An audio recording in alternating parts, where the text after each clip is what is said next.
आप सभी को वेलकम करता हूं हमारी YouTube चैनल ग्लोयर स्टडी पर। हेलो एवरीवन, आप सभी को नमस्कार। आशा करता हूं सभी स्वस्थ हैं, मस्त हैं और अपनी पढ़ाई में पूरी तरह से मशगूल हैं और व्यस्त हैं। आज हम करेंगे परसेंटेज का खात्मा। तो परसेंटेज में हमारे कुछ थोड़े बहुत सवाल बचे हैं, 5 6 7, उनको पहले खत्म करेंगे और उसके बाद फिर थोड़ा जो परसेंटेज का कैलकुलेशन एस्पेक्ट है उसके बारे में चर्चा करेंगे, बहुत ज़्यादा नहीं, थोड़ी सी। और जो आपके डाउट्स हैं वो लेंगे। आज का एजेंडा यही, अगले 2 घंटे का। ठीक है, तो क्लास की शुरुआत कर लें बिना समय व्यतीत किए हुए। So let us get Arjuna mode activated. So सबका अर्जुना मोड एक्टिव होना चाहिए। No distraction, fully focused on the preparation. तो जल्दी से शुरू कर लेते हैं। जल्दी से पहले जो आखिरी के सवाल हैं उनको निपटा लेते हैं, फिर थोड़ा सा कैलकुलेशन एस्पेक्ट की बात कर लेंगे और उसके बाद आपके डाउट्स भी ले लूंगा मैं, जो भी डाउट्स आपके रह गए हैं। सो हमने 111 सवाल आई थिंक कर लिए थे। ये सवाल हमने कल कर लिया था। 112 क्वेश्चन से हमें शुरुआत करनी है। चलो 112वां सवाल खोल लेता हूँ।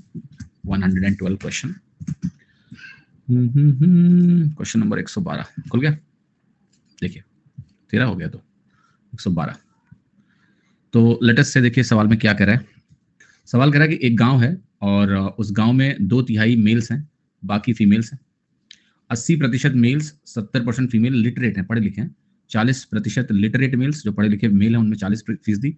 30% जो लिटरेट फीमेल्स हैं वो ग्रेजुएट्स हैं, पढ़े लिखे हैं, वो ग्रेजुएट्स हैं। उनमें से 20% जो ग्रेजुएट्स हैं वो मेल्स हैं। 25% जो ग्रेजुएट फीमेल्स हैं वो गवर्नमेंट जॉब में है। Find number of males and females in government services is what percentage of total population of the village. ठीक है, तो सवाल बढ़िया है, कैलकुलेटिव है। कैलकुलेशन तो देखो इसमें करनी ही पड़ेगी और कोई चारा नहीं है। तो जरा इस सवाल को यहाँ मैं लिखता हूँ और जल्दी से इसको करने की कोशिश करते हैं। देखिए 2/3 मेल्स हैं, बाकी फीमेल्स हैं। क्या मतलब हुआ कि अगर मैं मेल और फीमेल का अनुपात लिखूं तो 2/3 हमारे मेल हैं, बाकी फीमेल हैं, तो हम कह सकते हैं 2:1 हमारा मेल और फीमेल का अनुपात है। ठीक है, 2:1। 80% मेल्स और 70% फीमेल लिटरेट है। अब ये जो डेटा दिया है उसके हिसाब से आपको समझ में आ रहा होगा कि अगर हम इनको पहले ही 200 और 100 माने तो बेहतर है, क्योंकि हमें इसका 80% निकालना है। तो 80% क्या हो गया, 160। ये लिटरेट मेल हो गए। ठीक है, यहाँ लिटरेट लिख दिया मैंने। और यहाँ पर कह रहा है कि 70% फीमेल, तो 70% फीमेल यानी 70, ये लिटरेट हो गए। आगे क्या कह रहा है, 40% जो लिटरेट मेल हैं, इसका 40% मुझे निकालना है। तो 16 चौके 64 हो गया, ये ग्रेजुएट है। और यहाँ इस 70 का हमें 30% निकालना है, ये 21 हुआ, ये भी ग्रेजुएट फीमेल हो गई। 20% जो ग्रेजुएट मेल हैं, तो ग्रेजुएट मेल का 20% कितना बनेगा, 12.8, ये गवर्नमेंट जॉब्स में है। ठीक है, और आपको बताना है कि 25% ग्रेजुएट फीमेल्स, अगर हम इसका 25% निकालेंगे तो 1/4 निकलेगा, जो कि हमारा आएगा 5.25। ये हमारी फीमेल है जो गवर्नमेंट जॉब्स में है। ठीक, तो आगे कह रहा है कि जो नंबर ऑफ मेल्स और फीमेल्स हैं जो गवर्नमेंट सर्विस में है वो कितना प्रतिशत है टोटल पॉपुलेशन जो विलेज का है उसका। अब विलेज की टोटल पॉपुलेशन हमने यहाँ पर ली 300। ये वैल्यू कितनी आई, 12.8 और 5.25 यहाँ लिखिए, 12.8 और 5.25 इंटू 100, ये आपको कैलकुलेट करना है। तो 12 5 17 हो गया, ये हो गया 18.05 बटे 3। तो आप डिवाइड करोगे तो आपको परसेंटेज में जो वैल्यू आ रही है वो 6 से हल्की सी ज्यादा आ रही है। कैलकुलेट करने की जरूरत नहीं है। 6.01 हो गई है ना, क्योंकि 6.01 ही बनेगा एक्चुअली। 3 इसके आगे जो जाना है, तो आपका आंसर बी करेक्ट हो गया। तो आप कुछ नहीं करना है, 200 माना, 40% यहाँ निकाला, 70% यहाँ निकाला, 80% यहाँ निकाला, 70% यहाँ निकाला, उसका 40% यहाँ निकाला, उसका 30% यहाँ निकाला, फिर उसका 20% यहाँ निकाला और इसका 25% यहाँ निकाला, और सवाल आपका सॉल्व हो गया कि 6.01% मेरा उत्तर। तो सीधा सीधा सवाल है, कोई कॉम्प्लेक्सिटी नहीं है। स्टेप बाय स्टेप चलोगे तो आसानी से प्रश्न भी हो जाएगा। ठीक है, अब आते हैं और अगले सवाल पे जरा मूव करते हैं हम लोग। अगला सवाल ध्यान से देखिए। कह रहा है राजन जो है इसने 10% अपनी सैलरी की रेंट दे दी। उसने 20% बाकी जो बचा हिस्सा उसको ट्रांसपोर्ट पे खर्चा कर दिया। उसके बाद उसने 40% जो बचा पैसा है उसको फूड में खर्चा कर दिया। उसके बाद उसने 80% बैलेंस का वेरियस बिल्स में खर्चा कर दिया।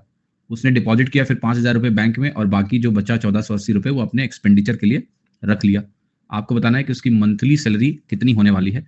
उसकी मंथली सैलरी हमारी कितनी है ये हमें कैलकुलेट करना है। तो देखो 10% सैलरी वो रेंट में डाल रहा है, 20% बाकी का ट्रांसपोर्ट पे जा रहा है। तो देखो कोई चीज मान लिया 100 से शुरू हुई और 100 में से अगर 10% रेंट निकल गया उसका तो 90 बचा। 90 में 20% ट्रांसपोर्ट पे चला गया, 9 दूनी 18, 72 बचा उसके पास, 72 बचा। After which he spend 40% balance on food. इसका 40% जो है फूड में निकाल देना है हमें, तो इसका 60% बचने वाला है। इसका 60% निकालते हैं, 6 दूनी 12, 6 सत्ते 42, 432 यानी 43.2 बचा।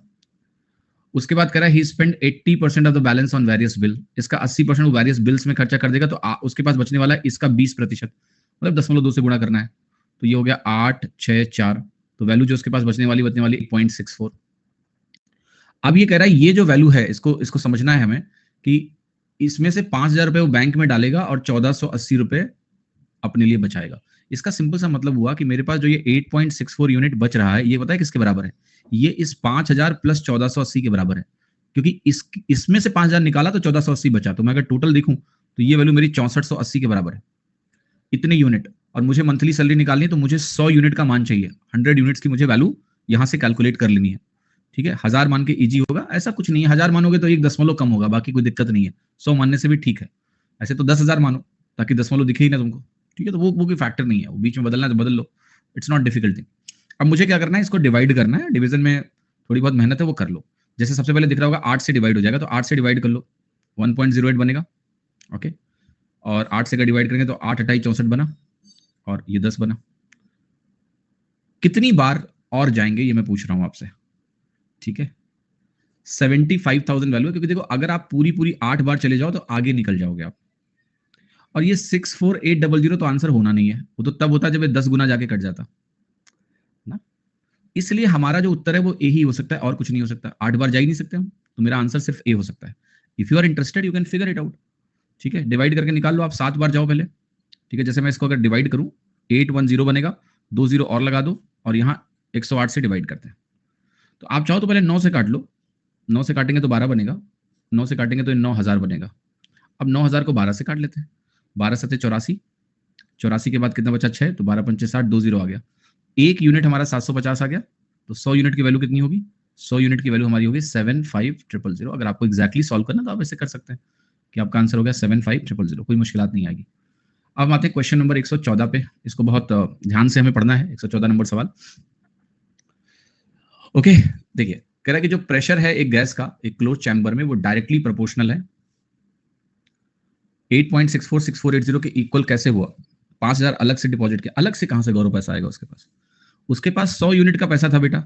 अब यही 100 यूनिट का पैसा घट के जब इतना बचा, तब कह रहा है इसमें से इसने 5,000 बैंक में डाल दिया, और उसके बाद भी इसके पास 1,480 बचा हुआ है। इसका मतलब यही वैल्यू तो इनके टोटल के बराबर होगी। अलग से पैसा कहां से आ जाएगा उसके पास? किसकी जेब मारी उसने?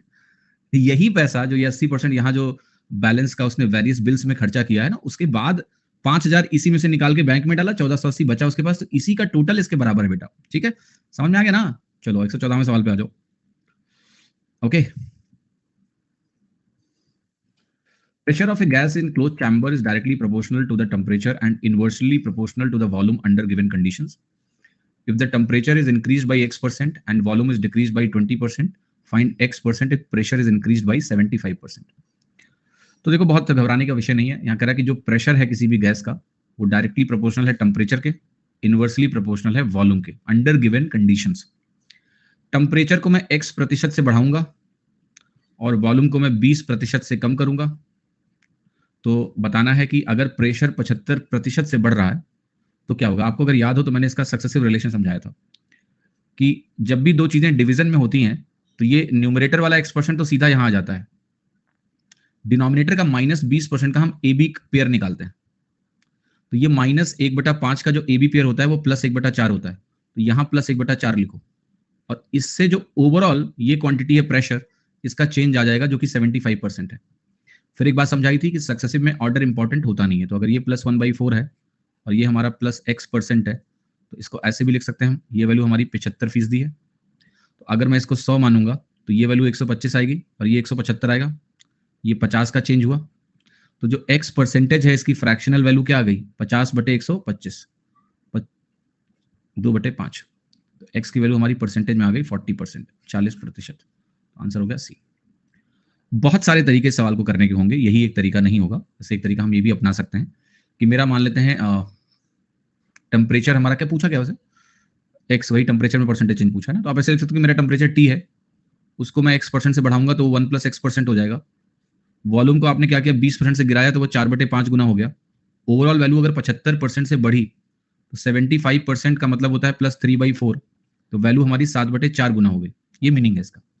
तो यहां से सब कुछ काट पीट सकते हैं हम लोग कि 7/4 गुना हुई तो पहले T/V थी, टेम्परेचर बटा वॉल्यूम इतना था, अब वही चीज 7/4 गुना होगी, तो यहाँ से टी और वी कट जाएंगे और यहाँ से आपके 1 + x% की वैल्यू अगर आप कैलकुलेट करोगे 4 से 4 कटेगा और ये 7/5 बन जाएगा, 5 ऊपर जाके यहाँ नीचे आ जाएगा। तो यहाँ से x% की वैल्यू 2/5 आ जाएगी। अगर आप ट्रेडिशनली सॉल्व करते हो तो x की वैल्यू यहाँ से 40% आ गई।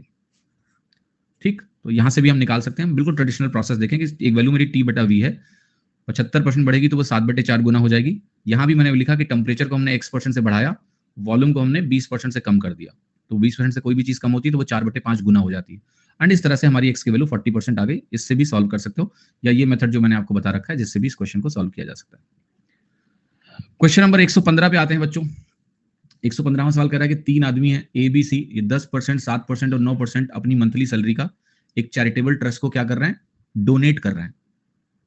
ठीक है, डोनेट कर रहे हैं। आगे कह रहा है कि जो मंथली सैलरी है ए और बी की वो बराबर है और जो डिफरेंस है डोनेशन का ए और बी का वो 900 रुपए है। अगर डोनेशन जो ए और बी का है वो 600 रुपए ज्यादा हो सी से, ए और बी का मिला के, if donation of A and B is 600 more than C, then what is the monthly salary of C. तो हमें सी की मंथली सैलरी कैलकुलेट करनी है। सवाल को बहुत ध्यान से सुनेंगे और समझेंगे और हम लोग करेंगे, बहुत सरलता से प्रश्न भी हो जाएगा। तो हमें कुछ चीजें दी हैं कि ए और बी में, ए और बी क्या है, इक्वल है और एक सी है, तीन लोग हैं। ठीक है, ए बी सी। अब कह रहा है कि ये 10% दान देगा, ये 7% दान देगा और ये 9% दान देगा। अब ये कह रहा है कि जो ए और बी की मंथली सैलरी बराबर है, मैंने बराबर लिखी यहां पर, जो अंतर है ए और बी के डोनेशन का वो 900 है। तो ए और बी के डोनेशन को मैं क्या लिखूं जरा बताओ। आप कहोगे ए और बी के डोनेशन का अंतर एक्चुअल है 10% of A minus 7% of B, ये 900 के बराबर है। लेकिन मजेदार बात क्या है कि ए और बी बराबर है, तो इसको मैं सीधे क्या लिख सकता हूं, 3% of A is equal to 900। A और बी बराबर है, तो यहां से ए की वैल्यू आप निकालोगे तो 30,000 आएगी, 30,000। मेरी लेकिन एक्सपेक्टेशन क्या है आपसे कि आप इसको डायरेक्ट लिखें। ए और बी जब बराबर है तो हम कहेंगे 10% का बेस और 7% का बेस सेम है, और जब बेस सेम होते हैं तो हम परसेंटेज को सीधा घटा सकते हैं। 10% माइनस 7% हम सीधा 3% लिख सकते थे, बेस लिखने की आवश्यकता ही नहीं थी। और हम कहते हैं कि 3% 900 के बराबर है, हम यहाँ से निकालते हैं 100% हमारा 30,000 के बराबर है। अब ये 100% का मतलब क्या हुआ, बेस क्या है, ए या फिर बी दोनों बराबर है, तो हमें ए और बी दोनों की वैल्यू यहाँ पर 30,000 मिल जाती। तो हमें इतना लिखने की आवश्यकता एग्जाम में बिल्कुल भी नहीं है, जो ऐसे बढ़िया तिकड़म लगा के लिखा है नहीं लिखना है आपको। आगे की जानकारी बड़ी इंटरेस्टिंग है। कह रहा है अगर हम ए और बी का कंबाइंड डोनेशन देखें, ए और बी का बेस सेम है, वो भी 30,000है, तो 10% निकालेंगे 30,000 का, 7% निकालेंगे 30,000 का, इसको हम क्या बोल सकते हैं कि हम 17% निकाल रहे हैं 30,000 का। अगर हम ए और बी का कंबाइंड डोनेशन देखते हैं तो हम 30,000 का 17% निकाल रहे हैं, जो कि हमारा कितना होगा, 5100 होगा। और कह रहा है ये वैल्यू जो है 600 ज्यादा है सी के डोनेशन से। तो सी के डोनेशन को अगर मुझे निकालना है तो मैं 600 घटा दूं तो मुझे सी का डोनेशन मिल जाएगा, जो कि 900% ऑफ सी होगा। मिलेगा कि नहीं मिलेगा भाई, अगर ये कंबाइंड डोनेशन 600 ज्यादा है सी के डोनेशन से, तो 600 घटाने से 9% सी का निकल आएगा। हाँ जी, 9% ऑफ सी यहां से निकलेगा और ये वैल्यू कितना हो जाएगा, 4500। सी की वैल्यू अगर निकालेंगे तो आ जाएगी 500 के आगे 2 जीरो, 50,000 आ गई सी की वैल्यू। तो आपका आंसर होगा यहाँ पर बी ऑप्शन। अच्छा सवाल है, ठीक है, क्लियर है। The answer is going to be simply 50,000 in this particular case. 116वां सवाल देखते हैं ध्यान से। एक सिटी है, उसमें 45% आदमी शादीशुदा हैं, 20% औरतें भी शादीशुदा हैं। ये मानते हुए कि कोई भी एक से ज्यादा विवाह नहीं करेगा, आपको बताना है कौन सी पॉपुलेशन अनमैरिड है। अब इस सवाल में कुछ सेंसिटिविटी है। पहली बात, कोई भी आदमी 2 शादियां नहीं करेगा, और कुछ शादियां यहां अलाउड नहीं है जो सवाल में लिखी नहीं है, बट हमें मानना पड़ेगा वरना हमारा answer can not be determined हो जाएगा। आदमी आदमी से शादी नहीं करेगा, लिखा नहीं है लेकिन करेगा नहीं, क्योंकि अगर आदमी आदमी से यहां शादी करेगा फिर हम कोई इक्वेशन नहीं बना पाएंगे।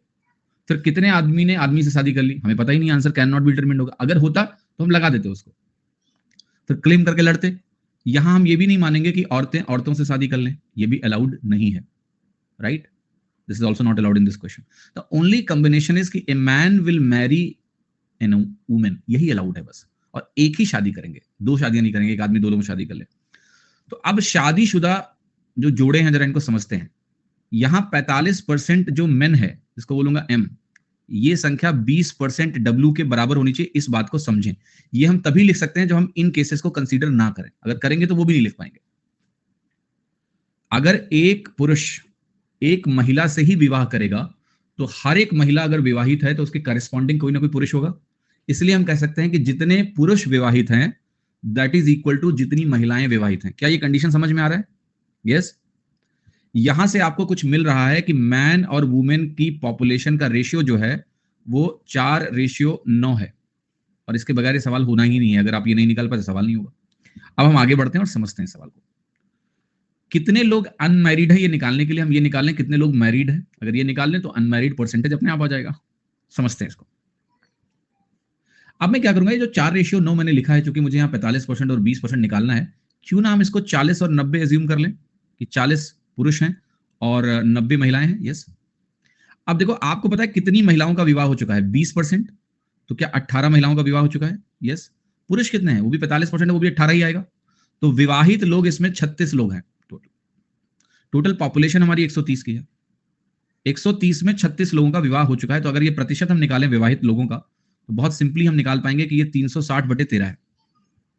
अब 13 वाला आंसर लग रहा है सही हो जाएगा, बट फिर भी दशमलव में भी एक वैल्यू है, इसलिए सॉल्व करना पड़ेगा हमें। हवा में नहीं लगा सकते उत्तर। अब आप कहोगे ये वैल्यू आएगी 13 दूना 26, 100 हो गया। अब दो जैसे लिखा तुमने कि विवाहित परसेंटेज 20 से 30 है, तो अविवाहित 70 से 80 होगा। आंसर डी हो गया। 70 से 80 एक ही आंसर। जैसे इसको डिवाइड किया और मैंने देखा 2 से शुरू हुआ, मतलब मेरे विवाहित प्रतिशत की वैल्यू क्या है? 20 से 30 के बीच में।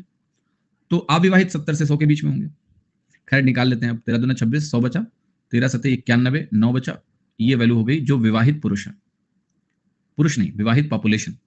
18 कैसे? जब आपने इसको 90 माना है मैडम और 20% महिलाएं विवाहित हैं, तो 90 का 20% 18 ही होगा ना। और 18 महिलाओं का विवाह है तो 18 पुरुषों का विवाह हो चुका है। विवाह के मामले में सब लोग अटक जाते हैं। 100 में से इसको घटाओ, अविवाहित लोग निकलेंगे। 72 4/13%। 100 में से 28 घटाओ पहले, फिर 4/13 और ऐड कर दो। 72 4/13% आपकी वैल्यू आ गई। आंसर है डी। ठीक। हाँ जी, क्लियर। आगे बढ़े।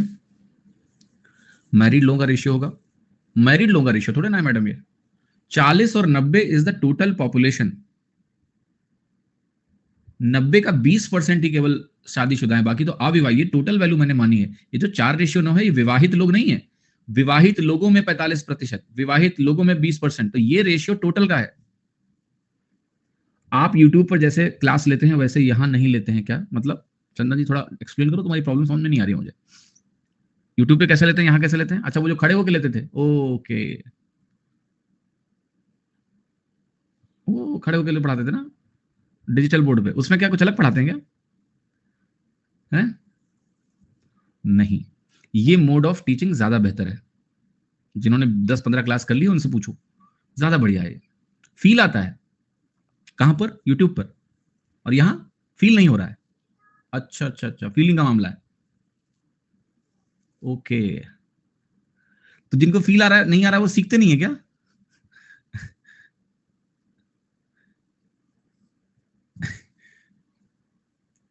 चुपचाप यहां पढ़ के सीखो, कंटेंट पे फोकस करो, बोर्ड के टीच करो, फील लेना है। अरे पिक्चरें देखो यार तुम स्क्रीन पे बैठ के। टीचर तो बैठ के पढ़ा रहा है तो उसको भी थोड़ा आराम है यार, अच्छा है ना ये। कंटेंट पे फोकस करो, कंटेंट। वहां तो अलग समस्या होती है यूट्यूब पे, कहते हैं सर लेफ्ट खिसक जाओ, सर राइट खिसक जाओ, दिख नहीं रहा, स्क्रीनशॉट लेना। यहाँ लो ना जो करना है तुमको, हम कोने में अपना अपना काम कर रहे हैं, तुम अपना काम करो। This is a better mode of teaching. अब फीलिंग भैया छोड़ो, हमको भी आराम मिलता है इसमें, हमें ठीक लगता है। बैठ के पढ़ा रहे हैं, पोल वगैरह फीचर है, काफी बढ़िया है ये। तो this is good for student, good for teachers, है ना। वो सब छोड़ दो, यूट्यूब और क्या और फलाना खड़े होके बैठ के, तो कोई मैटर नहीं कर रहा। सिलेक्शन लो, निकलो। ठीक है, तो ये आंसर हो गया। 117वां सवाल देखिए ध्यान से। पेट्रोल का प्राइस शॉर्ट अप हो गया, बढ़ गया 5% से। हाई के पहले प्राइस 82 रुपए पर लीटर था। एक आदमी 3045 किलोमीटर हर महीने चलता था, उसकी कार का माइलेज 15 किलोमीटर पर लीटर था।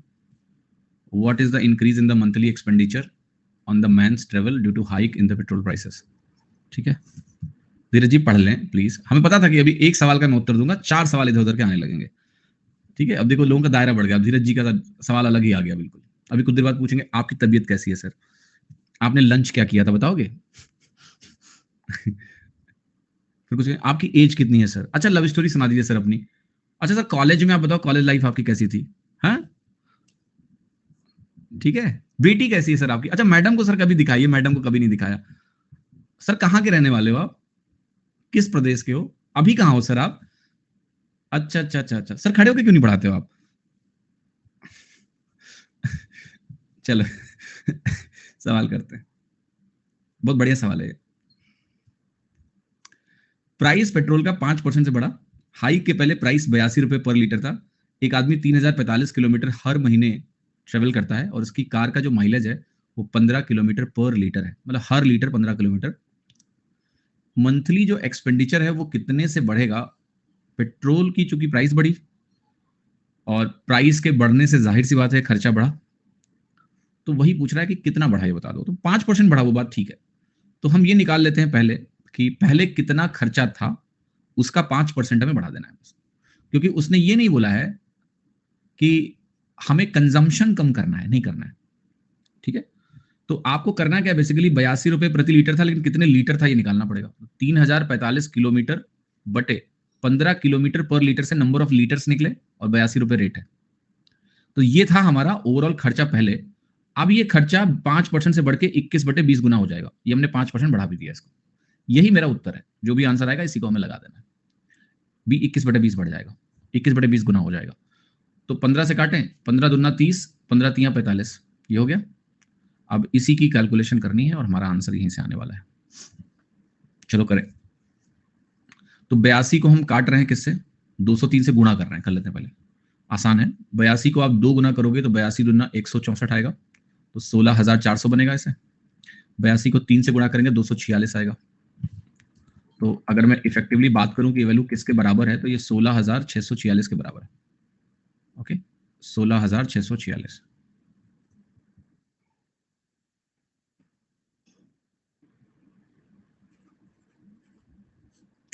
अब मुझे क्या निकालना है? मुझे इसेंशियली यहां पर 21/20 निकालना नहीं है, 1/20 निकालना है, क्योंकि हमें बढ़े हुए पैसे चाहिए। तो इसका 1/20 बेहतर है कि आप 5% बोलो या 1/20 बोलो, इट्स सेम थिंग। तो लाइक दिस कि हमें वैल्यू निकालनी है 1664.6/2 का, तो ये 832.3 आ गया, आंसर हो गया ए। 1/20 इज द इंक्रीज। मुझे इंक्रीज ही बताना है, मुझे फाइनल टोटल नहीं बताना है। तो 832 इज द वैल्यू। 3045/15 क्यों हुआ? क्योंकि ये बेटा रेट है, पर लीटर का दाम है, तो लीटर कितने लगेंगे निकालोगे ना, लीटर यहीं से आएगा, इतने किलोमीटर और इतने किलोमीटर पर लीटर माइलेज। तो नंबर ऑफ लीटर यहीं से निकलेंगे ना कि कितना तेल लगा रहे हो तुम। 203 लीटर का तेल लग रहा है, 203 को जब 82 से गुणा करोगे तो पहले का खर्चा आएगा, उसको 5% से बढ़ाया मैंने, तो 5% बढ़ाने का मतलब है उसका मैंने 1/20 कर दिया। बस सवाल देखिए, एक फ्रूट सेलर है मेरे पास, वो 45% ऑरेंजेस बेच रहा है with one more oranges. The fruit seller sells 45% of the oranges that he has along with one more oranges to the customer. He then sells 20% of the remaining oranges and 2 more oranges to the second customer. He then sells 90% of the now remaining oranges to the third customer and still left with 5 oranges. How many oranges did the fruit seller have initially? बहुत बढ़िया सवाल है। तो क्या कह रहा है कि एक फ्रूट सेलर क्या करेगा, जितने ऑरेंजेस हैं उसका 45% प्लस एक ऑरेंज और एक कस्टमर को देगा। फिर जितने बचेंगे उसका 20% निकालेगा और 2 और ऑरेंजेस कस्टमर को देगा, दूसरे कस्टमर को। फिर जितने बचे उसका 90% तीसरे कस्टमर को देगा, तब भी 5 उसके पास बच गए। तो इस सवाल को अगर रिवर्स फैशन में करेंगे तो ज्यादा आसान होगा, फॉरवर्ड फैशन में सवाल फंसा देगा तुम्हें। जैसे देखो ध्यान से, ये जो 5 ऑरेंजेस इसके पास बचे हैं, इसको जरा समझते हैं। ये कुछ रिमेनिंग ऑरेंजेस थे इसके पास यहां पर, उसका 90% इसने बेचा। तो क्या ये उस रिमेनिंग का 10% बचा? यस। तो क्या यहां पर वैल्यू 50 थी? यस। ध्यान से देखना, यहां 50 रही होगी, इसका 90% उसने बेचा, तब उसके पास 5 बचा। अब देखो ये जो वैल्यू बची है, इसके बाद इसने क्या किया है, इसके पहले क्या किया है, बाकी का 20% और 2 और ऑरेंजेस एक थर्ड कस्टमर को दिए हैं। 20% प्लस 2। मैं एक काम करूं कि अगर वो जो 2 ऑरेंजेस गए हैं वो यहां पर ऐड कर दूं, यहां पर ऐड कर दूं, तो क्या ये वैल्यू 80% कहलाएगी उस रिमेनिंग वैल्यू का जिसका 20% गया है? यस। तो 52 का मैं 5 गुना करूंगा, क्योंकि ये 80% बचा हुआ है मेरे पास, 20% गया, तो जो रिमेनिंग है वो मेरा एक तरह से 80% है। अगर मैं 2 जोड़ दूं तो ये रिमेनिंग इस स्टेज में कितना रहा होगा? Can you tell me? आप कहोगे मेरे पास अगर 4/5 यूनिट 52 के बराबर है तो 5/5 मुझे निकाल लेना है एक तरह से। 4 13 25 65, आप कहोगे यहां पर 65 यूनिट रहा होगा। अब इस 65 यूनिट को हम लेके यहां जाएंगे कि इसमें अगर मैं एक ऑरेंज और मिला दूं तो ये 45% बिका है, तो ये 55% है। तो जो ओरिजिनल वैल्यू मेरे पास है टोटल x यूनिट, ये उसका 55% है। तो आप कहोगे 55% जो ओरिजिनल वैल्यू है वो 66 के बराबर है। तो a 11 से डिवाइड करो तो 5% 6 के बराबर है, 20 से मल्टीप्लाई किया तो ये 120 के बराबर है। तो हमारे पास शुरुआत में 120 थे। जिनको कम समझ में आया अब आप उल्टा चलो, ठीक है। 120 का 45% निकालो, कितना आएगा निकाल लो, उसमें से 2 और दे दो उसको, और ये वेरीफाई कर लो सारा डेटा। तो ऐसे सवालों में रिवर्स जाना होता है, फॉरवर्ड नहीं। आपको प्रेरणा जी कह रही है कि 118 नंबर सवाल में, 118 सवाल में नहीं प्रेरणा जी, सवाल नंबर तो आप गलत लिख रही हो। 21 से गुणा वहां नहीं करना था, वहां बढ़ी हुई रकम निकालनी है बस। इंक्रीज्ड एक्सपेंडिचर 5% ही बढ़ा है, 5% का मतलब 1/20 ही होता है। आइए सवाल समझ में आ गया सभी को। इस सवाल को मल्टीपल रिवीजन करना जब तक समझ में ना आए, समझ लेना इसको। रिवर्स ऑर्डर में इन क्वेश्चन को करना होता है। फॉरवर्ड में जाओगे तो वेरिएबल्स तुम्हारी ऐसी जान लेंगे, खा जाएंगे तुमको, समझ ही नहीं पाओगे करना क्या है मुझे। ठीक है, फिर से इसको घर पे एक बार ट्राई करना, अगर समझ में नहीं आया तो समझ में आ जाएगा। क्वेश्चन नंबर 119 आई खत्म हो गया। कोई और तरीका? हाँ है तरीका, लंबा तरीका है। जैसे आप पूछो आपको मान लो फ्लाइट से मैं भेजूं दिल्ली, अपने घर से पटना से कहूँ दिल्ली आ जाओ, फिर आप बोलो कोई और तरीका है सर? है, कहेंगे पैदल चलो, आओ तुम्हें पैदल लेके चलते हैं, जाओगे? कभी नहीं। इसको समझो, तुम्हें ये समझ में नहीं आया तो तुम करो कोई और तरीका बता दो, ठीक है। जब समझ में ना आए तो वो चीज समझने पे जोड़ दो, और क्योंकि अगर तुमको ये समझ में आ गया तो तुम इसका और तरीका पूछोगे ही नहीं, क्योंकि इससे छोटा कोई तरीका हो ही नहीं सकता है। हाँ जी, there is no other way out. जब आप इसको समझ जाओगे तो आपको भी समझ में आ जाएगा ये, क्योंकि फॉरवर्ड अगर आप आते हो एक वेरिएबल लेके तो सवाल खा लेगा तुमको। 80% कैसे हुआ फिर से समझाता हूं, एक बार और समझ लो, क्योंकि आखिरी सवाल है, समझ दे दूंगा मैं इस पर।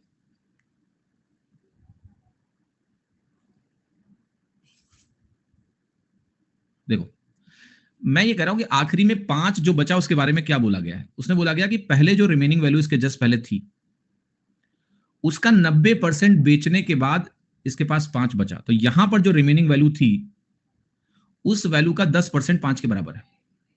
इसका मतलब यहां इसके पास 50 था।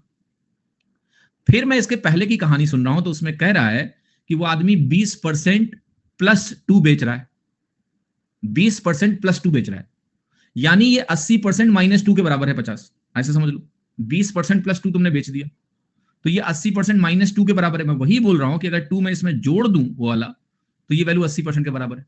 अगर मैं कहूं उसने 20% +2 नहीं बेचा तो ये वैल्यू 50 +2 होगा, फिर 2 तो बचा रहेगा यहां पर, तो ये वैल्यू फिर 80% के बराबर होगी इसके पहले स्टेज के रिमेनिंग का। फिर मैं वही कह रहा हूं कि वहां पर ये वैल्यू 52 करके आप 100% यहां निकालोगे तो 65 आ जाएगी।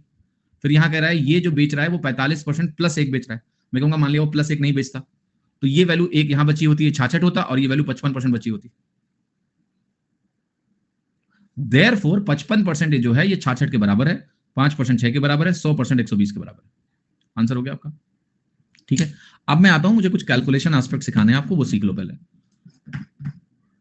Okay, let's come back to this.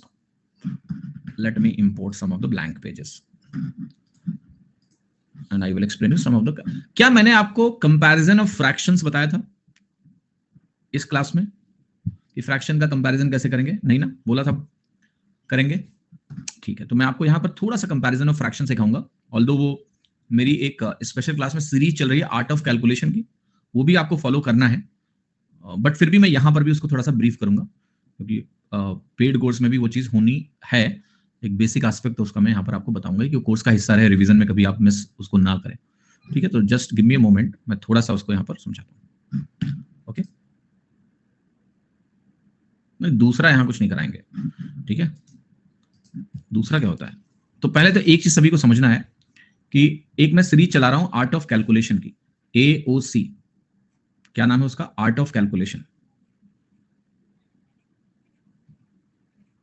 तो आर्ट ऑफ कैलकुलेशन की जो सीरीज है ये फ्री स्पेशल क्लासेस हैं, ठीक है, फ्री स्पेशल क्लासेस हैं। 1 2 3 क्लासेस अभी हो चुकी हैं, 4, 5, 6, 7 अभी होनी है, ठीक है। अगर आप 4, 5, 6, 7 का शेड्यूल पूछोगे तो शेड्यूल में बता सकता हूं। कल होगी एक, उसके बाद 28 को होगी, उसके बाद 29 को होगी, उसके बाद 30 को होगी, उसके बाद सॉरी 31 को होगी अगस्त में। और इन तीनों की रिकॉर्डिंग भी आप देख सकते हो, ठीक। टाइमिंग 4 PM टू 5 PM है, तो इन क्लासेस को जरूर कर लेना, क्योंकि यहाँ पर कैलकुलेशंस की बारीकियों को हम सीख रहे हैं, थोड़ा काम की चीज है, आपको देखनी अनअकैडमी पे हो रही है फ्री स्पेशल क्लास, ठीक है। मेरी प्रोफाइल पे जाओगे आपको दिख जाएगी। लेकिन यहां से जुड़ी हुई जो बात है जो मैं आपको समझाना चाह रहा हूं, वो एक पॉइंट है, क्योंकि मैं उसको स्पेशल क्लास में नहीं छोड़ूंगा। वो पॉइंट आपको यहां सुनना है और समझना। 2-3 बातें हैं जिनको आपको ठीक से समझना है। फ्रैक्शन कंपैरिजन इसमें एक टॉपिक है जो मैं ऑलरेडी वहां पढ़ा चुका हूं, प्रैक्टिस भी हो रही है, बट फिर भी यहां भी उसको आपको समझना पड़ेगा। बहुत ध्यान से सुनिएगा और समझिएगा। फ्रैक्शन कंपैरिजन, तो फ्रैक्शन कंपैरिजन क्या होता है बेसिकली? जब आप रेशियो पढ़ते हो तो रेशियो में फ्रैक्शंस की तुलना करने की बात की जाती है कि हमारे पास 2 फ्रैक्शंस हैं, उनको आप कंपेयर करके बताओ कौन सा फ्रैक्शन बड़ा है और कौन सा फ्रैक्शन छोटा है। तो अब इसमें होता क्या है बेसिकली कि फ्रैक्शन कंपैरिजन में नॉर्मल छोटे छोटे फ्रैक्शन को कंपेयर करना तो हम जानते हैं। जैसे मैंने आपसे बोला कि मुझे बताओ 11/12 है और यहाँ 13/15 है, बताओ कौन सा बड़ा है। तो यहाँ बहुत सिंपल होता है इसमें कि आप 11 को 15 से गुणा कर लें, ऐसे क्रॉस मल्टीप्लीकेशन कर लें, 13 को 12 से गुणा कर लें, और आप कहोगे यहां पर ये वैल्यू आ रही है सिंपली 165, यहां आ रही है 156, चूंकि ये बड़ा है तो यहां पर ये वाला फ्रैक्शन बड़ा होगा। तो अगर 2 डिजिट के नंबर हैं तो ये जजमेंट बहुत आसान होता है, वेरी इजी। हम लोग ऐसे सीधे करके क्रॉस मल्टीप्लीकेशन 11 × 15, 13 × 12 करके देख सकते हैं। अगर मेरे पास सिंगल डिजिट के नंबर हो, मान लिया 2/5, 3/7, 8/9, 10/12, इस तरह के फ्रैक्शंस दिए हों, तो इनका तो हम परसेंटेज इक्विवेलेंट सीधा लिख सकते हैं। 2/5 40%, 3/7 की बात करोगे तो वही 42.84% आ जाएगा, 1/7 14.28 होता है, 8/9 करोगे 88.88% हो गया, ये 10/12 5/6 83.33%। हम इनकी वैल्यू देख के बता देंगे कि कौन सा हाईएस्ट है कौन सा लोएस्ट है। तो सिंगल डिजिट के फ्रैक्शन, 2 डिजिट के फ्रैक्शंस, इनका जजमेंट बहुत सिंपल होता है, क्योंकि हम इनको डायरेक्टली या तो क्रॉस मल्टीप्लीकेशन से या फिर हम डायरेक्ट फ्रैक्शन की वैल्यू लिख के पता कर सकते हैं। Then there are fractions which are little bigger. जैसे हमने एक फ्रैक्शन आपके सामने लिखा मान लिया, और यहां पर भी लिखा हमने आपके सामने 483, और मैंने यहां पर एक नंबर लिखा आपके सामने 987, ठीक। फिर मैंने आपके सामने लिखा यहां पर 1156 लेट से, ठीक है, 1156, और यहां पर मैंने लिखा आपके सामने 581। मैंने कहा बताओ इनमें कौन सा फ्रैक्शन बड़ा है। You will be immediately stuck to solve this because cross multiplication is complex. 11 चौके 44, 5, मतलब it's not going to be that easy. Cross multiplication complex हो गया बिकॉज नंबर बड़े बड़े हो गए, हुए कि नहीं हुए। फ्रैक्शन की सीधे वैल्यू निकाल के लिखना भी इतना आसान नहीं है, इट्स नॉट दैट इजी। कैसे करें? तो अब यहां पर हमें कुछ और टूल्स है। अब उसमें एक टूल डेफिनेटली परसेंटेज का होता है कि आप इनकी रफ परसेंटेज वैल्यू चेक करो कि कहीं 50% से ज्यादा, और देखो ये वैल्यू तो दिख रही है साफ साफ कि आधे के आसपास है, तो हमें कुछ बेंचमार्क्स देखने होते हैं कि क्या 50% से ज्यादा और 50% से कम देख के क्या हम कुछ पता कर सकते हैं। तो जैसे ये वैल्यू आपने देखी 483, 987 का आधा कितना होगा? आप कहोगे ये होगा 490 से तो ज्यादा ही होगा, तो ये वैल्यू लेस देन 50% हो गया। आधे से कम हुआ तो इसको लेस देन 50% बोल सकते हैं।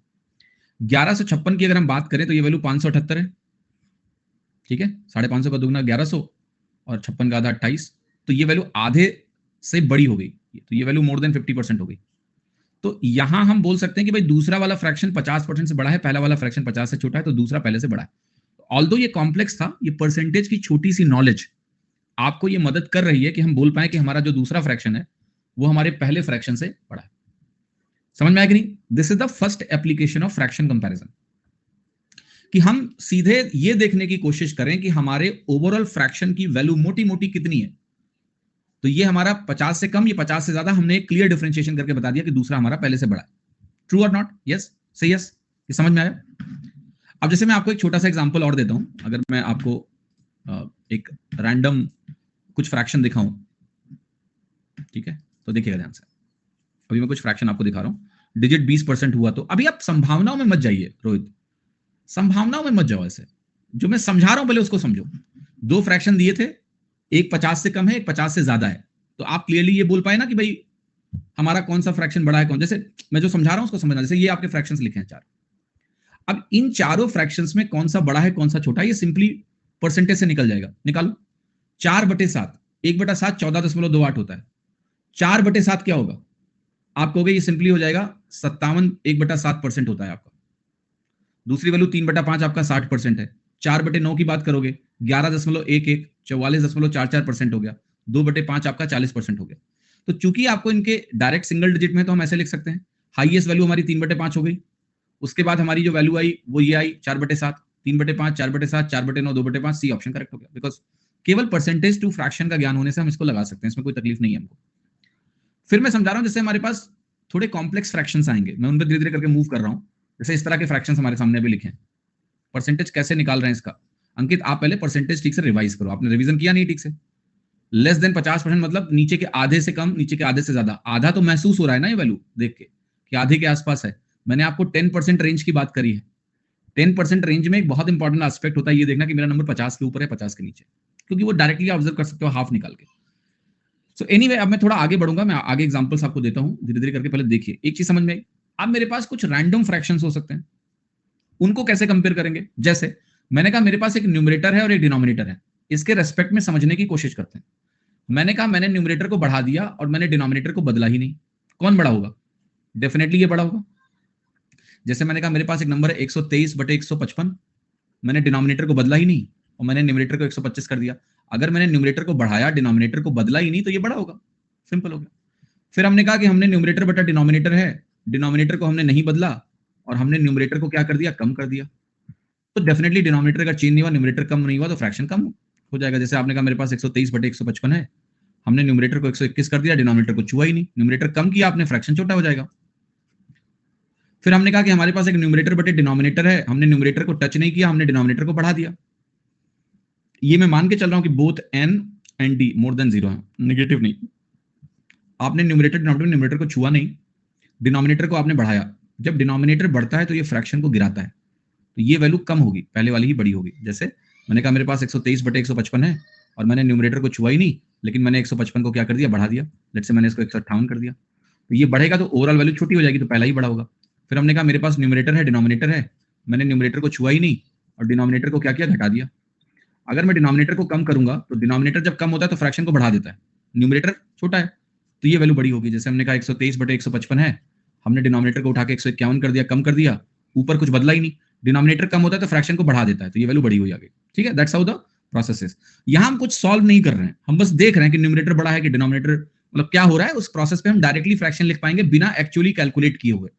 हमारी कोशिश यही ना कि जल्दी हम दो फ्रैक्शंस में जान पाए कौन सा बड़ा है कौन सा छोटा है। डीआई में काम आता है, नॉर्मल सीधा सवाल ही आ जाता है कि बताओ कौन सा फ्रैक्शन बड़ा है कौन सा फ्रैक्शन छोटा है। तो अब और क्या क्या केसेस हो सकते हैं आप कहोगे, तो सर सबसे आसान केस आपने पकड़े जिसमें आपने न्यूमरेटर को बढ़ाया तो डिनोमिनेटर नहीं बढ़ाया, मतलब एक चीज को आपने फिक्स रखी है। लेकिन रियल लाइफ में तो ऐसा होता नहीं है, रियल लाइफ तो बड़ी कॉम्प्लेक्स होती है। तो अब आप कहोगे सर जीवन में ऐसा थोड़ा ना होगा कि न्यूमरेटर भी बढ़ता है डिनोमिनेटर दोनों बढ़ेंगे, तो क्या होगा? तो हम आते हैं यहाँ पर। हमने कहा हमारे पास एक न्यूमरेटर और डिनोमिनेटर है, न्यूमरेटर को हमने बढ़ाया और डिनोमिनेटर को हमने कम किया, समझते हैं क्या होगा।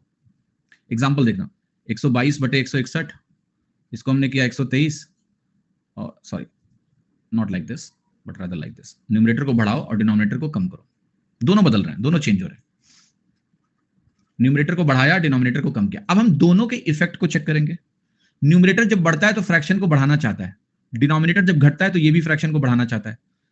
122 123 हुई, फ्रैक्शन बढ़ाना चाहेगा, 161 158 हुआ, ये भी फ्रैक्शन को बढ़ाना चाहेगा, तो डेफिनेटली फ्रैक्शन बढ़ा हुआ आएगा। यहां भी हमें सॉल्व करने की नीड नहीं पड़ेगी। फिर हम कहेंगे हमारे पास न्यूमरेटर है डिनोमिनेटर है, न्यूमरेटर को हमने कम किया, डिनोमिनेटर को हमने बढ़ाया। आप कहोगे न्यूमरेटर कम होता है तो फ्रैक्शन को कम करता है, डिनोमिनेटर बढ़ता है तो ये भी फ्रैक्शन को कम करता है, दोनों अगर कम ही करना चाहते हैं तो फिर कोई दिक्कत ही नहीं है। जैसे हमने कहा ये हमने कम किया और इसको हमने बढ़ा दिया, ये बढ़ाया और ये कम किया, दोनों सेम डायरेक्शन में ही एक तरह से काम कर रहे हैं। दोनों घटाना चाहते हैं, वैल्यू घट जाएगी तो पहले वाली बढ़ी आएगी। अभी तक कोई कॉम्प्लेक्सिटी नहीं है, कोई सॉल्व करने की जरूरत नहीं है, ऑब्जर्व करो और मार्क करो। समस्या कहां आती है? जब हमारा न्यूमरेटर और डिनोमिनेटर में न्यूमरेटर बढ़े डिनोमिनेटर भी बढ़े। समस्या क्यों आएगी? न्यूमरेटर इसको बढ़ाना चाहेगा, डिनोमिनेटर बढ़ रहा है तो ये इसको घटाना चाहेगा, होगा क्या पता नहीं, हमें नहीं पता एग्जैक्टली क्या होगा। डिपेंड करता है कि कौन ज्यादा फोर्स के साथ, जैसे घर में कोई बात हो जाए तो लेट्स से मम्मी पापा दो लोग अपोजिट डिसीजन दे रहे हैं, किसकी बात मानी जाएगी? जो घर में फैसलों में डोमिनेट करता होगा। ये नहीं कि हाँ बराबर है सहमति बनेगी, कोई सहमति नहीं बनती है। जो डोमिनेटिंग होता है शुरुआत से उसकी बात मान ली जाती है, दूसरा वाला कहता है ठीक है जान। तो हमें डोमिनेशन खोजना पड़ेगा कि न्यूमरेटर डोमिनेटिंग है या डिनोमिनेटर डोमिनेटिंग है, उसकी बात मानी जाएगी। न्यूमरेटर बटे डिनोमिनेटर मैंने लिखा, मैंने कहा न्यूमरेटर घट रहा है, डिनोमिनेटर बढ़ रहा है। घटता हुआ न्यूमरेटर फ्रैक्शन घटाएगा, बढ़ता हुआ डिनोमिनेटर क्या करेगा, इसको चेंज कर लेते हैं, इसको भी कम करते हैं। घटता हुआ डिनोमिनेटर फ्रैक्शन को बढ़ाएगा, यहां क्या होगा, सेम। तो ये जो केस है, ये केस थोड़ा एम्बिगुअस है, मतलब हम इनके बारे में सीधे देख के नहीं बोल सकते हैं कि क्या होगा। सारी संभावनाएं हैं, हो सकता है नया फ्रैक्शन बढ़ा हुआ हो सकता है नया फ्रैक्शन छोटा हो सकता है नया फ्रैक्शन बिल्कुल पहले फ्रैक्शन के बराबर हो। तो जब ये एम्बिगुअस है तो हमें इसके लिए कोई ना कोई टूल चाहिए, जिस टूल से हम डिसाइड कर पाए कि भाई कौन डोमिनेट करेगा। जैसे किसी के घर में जाके आप पिछले डिसीजंस देखो कि इसके पहले जितने भी फैसले हुए उन फैसलों में किसकी बात मानी गई। तो जब आपके पास थोड़ा डेटा आ जाएगा तो उसके बेसिस पे आप बोल पाओगे कि भाई मम्मा की बात मानी जाएगी या पापा की बात मानी जाएगी। तो that is how we need more data to understand it. कोई ना कोई और चाहिए समझाने के लिए, मामला सुलझाने के लिए। तो जब हम ऐसे केसेस में आएंगे परसेंटेज में, तो हमारे पास एक टूल होगा, उस टूल का नाम है percentage change. How we are going to figure out कि कौन डोमिनेट करेगा, ये एक बहुत सिंपल सा टूल है। जैसे मैंने कहा मेरे पास एक नंबर है 123 बटे 144, और ये नंबर बढ़ के मान लेते हैं हो गया 133, और यहां पर ये नंबर बढ़ के हो गया मान लिया 159। ध्यान से देखना, दोनों बढ़े, और जब दोनों बढ़े तो क्या होता है, न्यूमरेटर बढ़ता है तो फ्रैक्शन बढ़ाना चाहता है, डिनोमिनेटर बढ़ता है तो फ्रैक्शन घटाना चाहता है। हमें पता नहीं कि डोमिनेट कौन कर रहा है। इसका पता लगाना बहुत सिंपल है। आप यहां जाकर देखो इसका चेंज कितना है, आपने कहा 10 का। यहां जाके देखो इसका चेंज कितना है, आपने कहा 15 का। मैं कहूंगा इसका परसेंटेज चेंज निकालो। 10 का चेंज 123 पर पक्का लेस देन 10% है। 15 का चेंज 144 पे पक्का 10% से बड़ा है। वी जस्ट नीड कंपैरिजन कि न्यूमरेटर का परसेंटेज इंक्रीज ज्यादा है या डिनोमिनेटर का परसेंटेज इंक्रीज ज्यादा है। जिसका मैग्नीट्यूड ज्यादा होगा परसेंटेज में वो डोमिनेट करेगा। यहां कौन डोमिनेट कर रहा है बताओ, डिनोमिनेटर डोमिनेट कर रहा है कि नहीं कर रहा है। डिनोमिनेटर इज डोमिनेटिंग, क्योंकि डिनोमिनेटर का परसेंटेज चेंज 10% से बड़ा है, हायर मैग्नीट्यूड का है। तो जब डिनोमिनेटर डोमिनेट करेगा तो वही होगा जो डिनोमिनेटर चाहता है। डिनोमिनेटर क्या चाहता है, बढ़ रहा है। बढ़ता हुआ डिनोमिनेटर फ्रैक्शन को घटाने की कोशिश करता है, इसलिए पूरा फ्रैक्शन कम हो जाएगा, घटा हुआ होगा, यानी पहला फ्रैक्शन हमारा बड़ा होगा। Let me take another example. Another example मैं लेता हूं 237 बटे 474। यहां पर मैं आपके सामने लिख रहा हूं 215 और यस 215, और यहां पर वैल्यू मैं लिख रहा हूं 453। क्या दोनों कम हुए? यस। न्यूमरेटर कम हुआ तो फ्रैक्शन को घटाना चाहेगा, यस। डिनोमिनेटर कम हुआ फ्रैक्शन को बढ़ाना चाहेगा, यस। कौन डोमिनेट कर रहा है पता नहीं, पता करते हैं। हमने कहा यहां से गए, how much is the difference, 15 22, 22 कम। यहां हो कितना कम, आपने कहा ये वैल्यू हमारी 21 कम। अब मजेदार बात देखना, 22 का परसेंटेज मैं 237 पे जब निकालूंगा और 21 का परसेंटेज जब मैं 474 पे निकालूंगा, दोनों 10% से कम है, इसमें कोई दो राय नहीं है। लेकिन ये 10% के आसपास ही है, 10% से थोड़ा सा ही कम है। ये वैल्यू 5% के आसपास है। तो इसमें कोई दो राय नहीं है कि यहां पर न्यूमरेटर का जो परसेंटेज डिक्रीज है, जो कि 10% के आसपास है, वो डोमिनेट कर रहा है, मैग्नीट्यूड में ज्यादा है। डिनोमिनेटर का परसेंटेज डिक्रीज कम मैग्नीट्यूड का है। कौन डोमिनेट करेगा, न्यूमरेटर। और अगर न्यूमरेटर डोमिनेट करेगा तो वही होगा जो न्यूमरेटर चाहता है। न्यूमरेटर खुद घट रहा है, फ्रैक्शन को घटाएगा, तो दूसरा फ्रैक्शन छोटा होगा। कौन कह रहा है इंक्रीज होगा, डोमिनेटिंग कौन है, न्यूमरेटर भाई। न्यूमरेटर का परसेंटेज डिक्रीज मैग्नीट्यूड में ज्यादा है, 10% के आसपास है, और डिनोमिनेटर का परसेंटेज डिक्रीज 5% के आसपास है।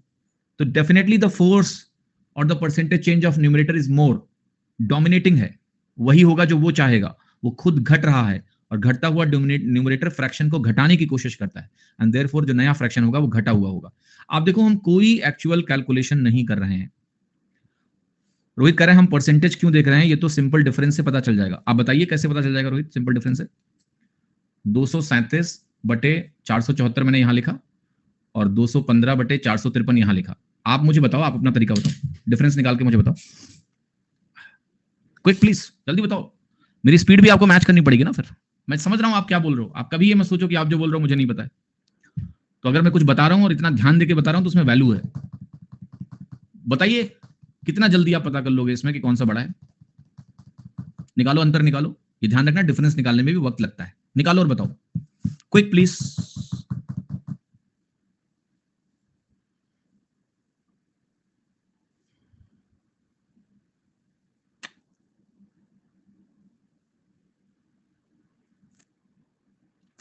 3-4 फ्रैक्शन आ जाएंगे तो पहले एक की स्किल तो जानो, पहले ये जानो कि एक आदमी को कैसे पीटते हैं। सीधे 4 आदमी ले आऊंगा तो वही पीट के भाग जाएंगे तुमको। एक एक बेटा, एक एक, धैर्य धरो, ठीक है।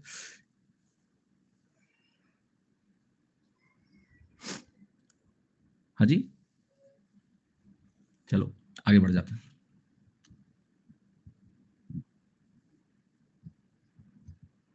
हाँ जी, शैल आई गो अहेड या नहीं, मैं प्रोसेस सुनना चाहता हूं, बस प्रोसेस सुनना चाहता हूं। वो डिफरेंस वाला तरीका मुझे मालूम है, फर्जी तरीका है। छोटे नंबरों के लिए ठीक है, बड़े नंबरों में वो कॉम्प्लेक्स हो जाएगा, ज्यादा टाइम लेगा। परसेंटेज चेंज आप देख के बता दोगे कि हाँ ये कम ये ज्यादा हो गया, लाइक दैट। तो मेथड मुझे मालूम है, that's not having great utility. जो मैं बता रहा हूं उसकी यूटिलिटी बहुत हाई है, ध्यान से सुनिएगा। अब मैं आता हूं आपको यहां पर लेके, राइट। ये जो डिफरेंस वाला बच्चा है, बताना है इसमें डिफरेंस निकाल के कौन ज्यादा है कौन कम है। ये 2 नंबर्स आपके सामने मैंने दिए हैं, ओके। 2469 divided by 3328। आप कोई भी तरीका इसमें लगा लो, क्रॉस मल्टीप्लीकेशन लगा लो और बताओ मुझे क्रॉस मल्टीप्लीकेशन लगा पाओगे 4 डिजिट नंबर में? कभी नहीं लगा पाओगे। डिफरेंस निकालने में तुम्हें वक्त लग जाएगा, निकाल के देखो, इन दोनों का अंतर निकाल के देखो, ठीक है। But how we can solve this question easily is this, कि देखो ये बढ़ा ये घटा। अभी तो बहुत सिंपल सवाल हो गया यार, दोनों एक ही काम करना चाह रहे हैं तो ये बढ़ा हुआ फ्रैक्शन होगा, रद्दी सवाल है। ये घटा ये बढ़ा, दोनों एक ही काम करना चाहते हैं तो ये पहला वाला बड़ा होगा, यहाँ ये दूसरा वाला बड़ा होगा। सिंपल है। तो वो केस ही नहीं है कि दोनों अपोजिट डायरेक्शन में हो, तो यहाँ तो कोई दिक्कत ही नहीं है। जैसे ये सवाल देखो, ये सही है सवाल। 375 बटे 477, 412 डिवाइडेड बाई 501। क्या ये बढ़ा है? यस। क्या ये बढ़ा है? यस। दोनों बढ़े। अब न्यूमरेटर बढ़ता है तो बढ़ाना चाहता है, डिनोमिनेटर बढ़ता है तो घटाना चाहता है, तो यहां मामला मजेदार है। मैं यहां जाऊंगा और मैं कहूंगा ये चेंज मेरा 37 का है, 37 बढ़ा। ये चेंज कितने का है? 24 का है। बस इसको बहुत ध्यान से सुनना। 37 का चेंज 375 पे 10% से थोड़ा सा ही कम है, ऑलमोस्ट 10% का है। 24 का चेंज 477 पे लगभग 5% का है, क्योंकि अगर ये 480 होता तो 24 5% बन जाता। तो ये गेम पूरा परसेंटेज की अंडरस्टैंडिंग का है कि 5% के आसपास या 10% के आसपास। The moment you see it, आपको पता है न्यूमरेटर का परसेंटेज चेंज बड़ा है, न्यूमरेटर डोमिनेट कर रहा है, तो वही होगा जो न्यूमरेटर चाहता है। न्यूमरेटर खुद बढ़ रहा है, फ्रैक्शन को बढ़ाना चाहेगा, फ्रैक्शन बढ़ा हुआ मिलेगा, ठीक है। तो दूसरा फ्रैक्शन पहले फ्रैक्शन से बड़ा आएगा। समझ में आ रहा है? Let's go to the next case. 6वां सवाल, compare the fractions and determine which is greater. तो यहां पर आपको दिया है 871 अपॉन 942, 801 अपॉन 852। ओके, निकालते हैं इसको, ध्यान से देखिएगा। हम कहेंगे यहां पर कितने का चेंज है, आप कहोगे -70। यहां कितने का चेंज है, आप कहोगे -90। कौन डोमिनेट कर रहा है? कौन डोमिनेट कर रहा है? बहुत सिंपल है, देखो ये जो वैल्यू है 90, अब आपको मैंने 10% रेंज पढ़ाई हुई है, उसके हिसाब से जरा अनुमान लगाओ। इसका 10% क्या होगा? 94.2। तो ये 10% तो नहीं है, बट है 10% के आसपास। 1% 9.42 है। तो मैं कह सकता हूं ये जो वैल्यू है ये 9 से 10% के बीच में है, 9 to 10%, बिकॉज 10% 94.2 है, मुझे 4.2 वापस जाना है, वो 4.2 9.42 1% होता है, तो इट्स 9 to 10% का डिक्रीज। यहां हो, इसका जो 10% है या 1% निकालोगे तो 8.71 आएगा। 8 9 72 होता है, तो ये क्लियर हो गया कि ये 9% से कम है। जो डिक्रीज का मैग्नीट्यूड है वो लेस देन 9% है, यहां डिक्रीज का मैग्नीट्यूड मोर देन 9% है, क्लियर हो गया। Who is dominating? Denominator. Denominator यहां घट रहा है, न्यूमरेटर भी यहां घट रहा था, लेकिन होगा वही जो डिनोमिनेटर चाह रहा है। घटता हुआ डिनोमिनेटर फ्रैक्शन को बढ़ाना चाहता है, तो फ्रैक्शन बढ़ जाएगा। The whole game is of getting that percentage change, and it's not that difficult. अगर आप डेली रिचुअल करते रहोगे और प्रोसेस आपको क्लियर है, तो आपके लिए फ्रैक्शनल चेंज बहुत आसान होगा, लाइफ में बहुत ईजी होगा। क्योंकि आपको अनुमान ही लगाना है बस कि ये वैल्यू भाई जो चेंज है ये 9 से 10% के बीच में है, ये चेंज लेस देन 9, ये चेंज लेस देन 9% है, ये चेंज मोर देन 9% है, ये डोमिनेट करेगा। देयरफॉर डिनोमिनेटर जो चाहता है वही होगा। घटता हुआ डिनोमिनेटर फ्रैक्शन को बढ़ाता है, बढ़ा हुआ फ्रैक्शन मिलेगा, ठीक है। ये 2 फ्रैक्शंस हैं, आपको बताना है इनमें से कौन सा बड़ा है। आप जरा करेंगे, मैं एक चीज लिख देता हूं, इसको ए और इसको बी, और मैं बोल देता हूं ए मोर देन बी। आपको बताना है ट्रू है फॉल्स है, ठीक है। ट्रू फॉल्स के टर्म्स में बता दूंगा, मैंने ऐसे रैंडमली लिख दिया ए मोर देन बी। आप ट्रू फॉल्स के टर्म में इसकी वैल्यू बताओ। 477 370 देन 517 अपॉन 420। मैं कहूंगा यहां डिक्रीज 50 का है या इंक्रीज 50 का है, इंक्रीज 50 का है, और यहां जो इंक्रीज है वो 40 का है। ठीक है, समझ में आया? आधे आधी जनता बटी है, ट्रू 51%, फॉल्स 48%। अब देखो न्यूमरेटर का परसेंटेज चेंज 40 का 477 पे है, क्लियरली 10% से कम है, क्योंकि इसका 10% 47.7 है। डिनोमिनेटर का जो ये परसेंटेज चेंज है 50, ये क्लियरली 10% से बड़ा है, क्योंकि 10% 37 है। Who is dominating? डिनोमिनेटर। अगर डिनोमिनेटर डोमिनेट करेगा तो डिनोमिनेटर क्या कर रहा है? खुद बढ़ रहा है, और बढ़ता हुआ डिनोमिनेटर फ्रैक्शन घटाता है, तो पहला फ्रैक्शन दूसरे से बड़ा होगा। जो मैंने लिखा था स्टेटमेंट वो ट्रू था, बट 50% लोगों ने गलत उत्तर दिया था। ठीक है, 50-50 बटा हुआ था audience. Are we actually solving the fraction? Otherwise तो आपको फ्रैक्शन सॉल्व करना पड़ेगा। क्रॉस मल्टीप्लिकेशन तो यहाँ dam difficult, it's not easy कि आप क्रॉस मल्टीप्लाई करें और क्रॉस मल्टीप्लाई करके वैल्यू निकालें, नहीं।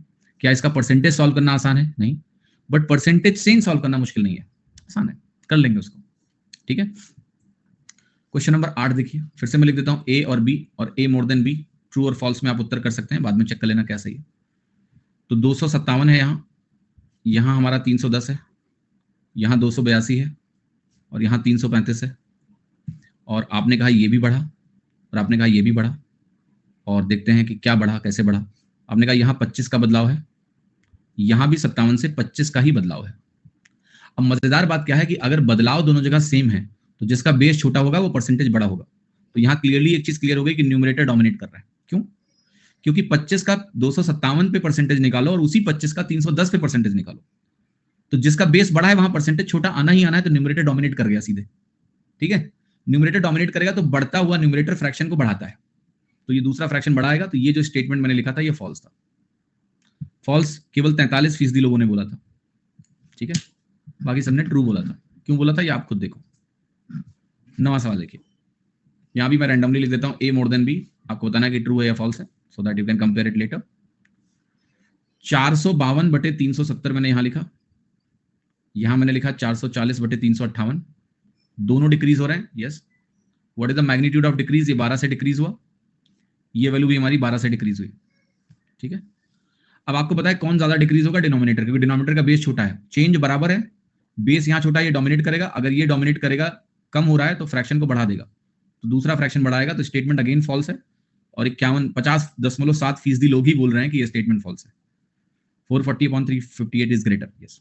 अब देखो यहां पर एक स्पेशल रूल भी होता है, वो रूल मैं समझाता हूं स्पेशल रूल क्या होता है। एक स्पेशल नियम है जिसमें बोलते हैं कि भाई अगर हमारा लेट्स से न्यूमरेटर है, तो यहां पर एक खास बात क्या है कि दोनों में 12-12 का चेंज आया, तो इसका मतलब सिंपली ये होता है दोनों में 12-12 का चेंज, कि अगर दोनों में बराबर चेंज आता है तो बेसिकली ये भी ट्रू होता है कि इन दोनों के अंतर बराबर हो जाते हैं। जैसे अगर आप यहां अंतर निकालने जाओ, तो अंतर कितना आएगा? 82। न्यूमरेटर डिनोमिनेटर से 82 ज्यादा है। यहां भी सेम चीज आएगा कि न्यूमरेटर डिनोमिनेटर से 82 ज्यादा है। तो जब भी न्यूमरेटर और डिनोमिनेटर का अंतर फ्रैक्शंस में बराबर हो, तो इन केसेस को सिंप्लीफाई करके कुछ नियम बनाए गए हैं। वो नियम बताऊं? इसमें याद रखना पड़ेगा बस आपको, और ऑल्दो वो इस ज्ञान से आपको तुरंत समझ में आ जाएगा, तो उसका लॉजिक यहां से निकाल दूंगा मैं, एंड देन मैं इसका एक स्टैंडर्ड रूल भी लिख देता हूं आपके लिए, जो आप समझ लें। जैसे तो उसमें क्या होता है कि लेटर से हमारा एक प्रॉपर फ्रैक्शन है। पहले आपको समझना पड़ेगा कि प्रॉपर फ्रैक्शन क्या होता है। प्रॉपर फ्रैक्शन को जानता है क्या होता है? वो फ्रैक्शन जिसमें न्यूमरेटर और डिनोमिनेटर हो, और न्यूमरेटर हमारा डिनोमिनेटर से छोटा हो, प्रॉपर फ्रैक्शन बोलते हैं इसको। और हमें मान के चलना है कि न्यूमरेटर डिनोमिनेटर दोनों जीरो से बड़ा हो, एनडी दोनों जीरो से बड़े हैं, और न्यूमरेटर बटे डिनोमिनेटर में न्यूमरेटर डिनोमिनेटर से छोटा हो, इसको हम बोलते हैं प्रॉपर फ्रैक्शन। अब अगर ऐसे केस में कभी भी ऐसा आपके सामने हो कि हमारे पास एक न्यूमरेटर है और एक डिनोमिनेटर है, और हमने न्यूमरेटर प्लस एक्स किया, और डिनोमिनेटर प्लस एक्स किया, जहां पर मैं फिर से लिख रहा हूं कि एक्स भी जीरो से बड़ा है, मतलब हमने कुछ जोड़ा है, तो इसमें एक सिंपल सा नियम होता है।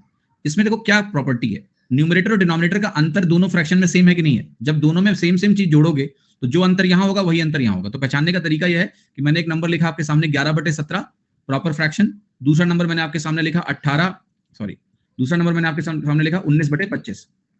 दोनों प्रॉपर फ्रैक्शन है, दोनों में अंतर क्या है? यहां भी 6 का अंतर है, यहां भी 6 का अंतर है, सेम डायरेक्शन, 11 6 17 19 6 25।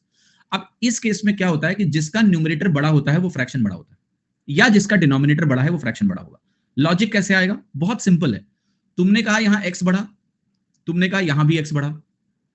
अब बताओ न्यूमरेटर अगर डिनोमिनेटर से छोटा है तो किसका परसेंटेज चेंज ज्यादा होगा? चेंज तो एक्स एक्स दोनों में है, परसेंटेज चेंज न्यूमरेटर का ही ज्यादा होगा क्योंकि उसका डिनोमिनेटर छोटा है। छोटे डिनोमिनेटर पे ज्यादा बड़ा परसेंटेज आएगा, न्यूमरेटर सेम है दोनों का, एक्स और एक्स। तो चूंकि न्यूमरेटर डोमिनेट करता है तो जब न्यूमरेटर बढ़ेगा तो फ्रैक्शन बढ़ा हुआ होगा। सिंपल लॉजिक है। इसी चीज को किताबों में ऐसे रटा के लिख दिया गया है कि अगर हमारे पास प्रॉपर फ्रैक्शन हो और न्यूमरेटर और डिनोमिनेटर के डिफरेंसेस बराबर हो तो हम कहते हैं कि large numerator implies large value. मतलब अगर मैं फ्रैक्शन ऐसे लिखूं 11/17, 13/19, 15/21, 17/23, 100/99/97/103, लाइक दैट। इस तरह के मैंने फ्रैक्शन लिखे हैं। तो ऑर्डर सिंपल है। आप देखो सब में अंतर 6 6 6 6 बनता जा रहा है, तो 6 6 6 अगर बनता जा रहा है सब में अंतर, तो जो सबसे बड़ा न्यूमरेटर लेके बैठा सबसे बड़ी वैल्यू है। तो जिस ऑर्डर में न्यूमरेटर्स हैं उसी ऑर्डर में आपके फ्रैक्शंस हैं, लाइक सिंपल। ये हो गया प्रॉपर फ्रैक्शन के केस में, राइट। बड़ा न्यूमरेटर बड़ा, तो ये आप एज ए शॉर्टकट ध्यान रख सकते हो, बट इसके पीछे का लॉजिक भी आपको पता है कि क्यों हो रहा है। कई लोग इसको रट के बैठे हैं लेकिन लॉजिक नहीं पता। लॉजिक परसेंटेज से निकल आएगा सीधा। देन इसी केस में दूसरा केस बनता है, वो बनता है इम्प्रॉपर फ्रैक्शन। सेम कहानी अगर हम जाते हैं इम्प्रॉपर फ्रैक्शन में। इम्प्रॉपर फ्रैक्शन के केस में क्या होता है पहले समझो। इम्प्रॉपर फ्रैक्शन, न्यूमरेटर है डिनोमिनेटर है, न्यूमरेटर डिनोमिनेटर हमने कहा दोनों जीरो से बड़े हैं, एंड देन हम यहां पर कह रहे हैं कि न्यूमरेटर डिनोमिनेटर से बड़ा होगा, यानी वैल्यू एक से बड़ी होगी जिस फ्रैक्शन की, वो हमारा इम्प्रॉपर फ्रैक्शन होता है। वैल्यू एक से छोटी हो तो प्रॉपर फ्रैक्शन कहलाता है। अब इस केस में क्या होता है ऐसे समझो आप कि हमारे पास n/d है, सेम काम कर रहे हैं, n+x/d+x। Let me give you an example.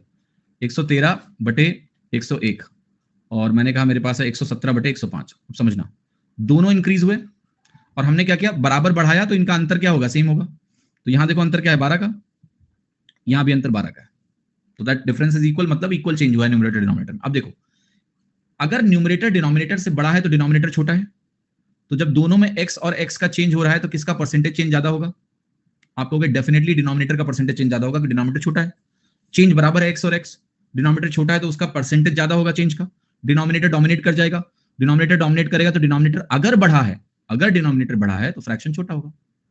इस केस में हम क्या बोलते हैं, उल्टा बोलते हैं कि जितना बड़ा न्यूमरेटर उतनी छोटी वैल्यू। तो ऐसे लिख सकते हो कि as numerator increases, not only numerator denominator भी बोल सकते हो आप, डिनोमिनेटर बढ़ेगा फ्रैक्शन घटता जाएगा, न्यूमरेटर बढ़ेगा फ्रैक्शन घटता जाएगा। तो as numerator increases fraction value decreases.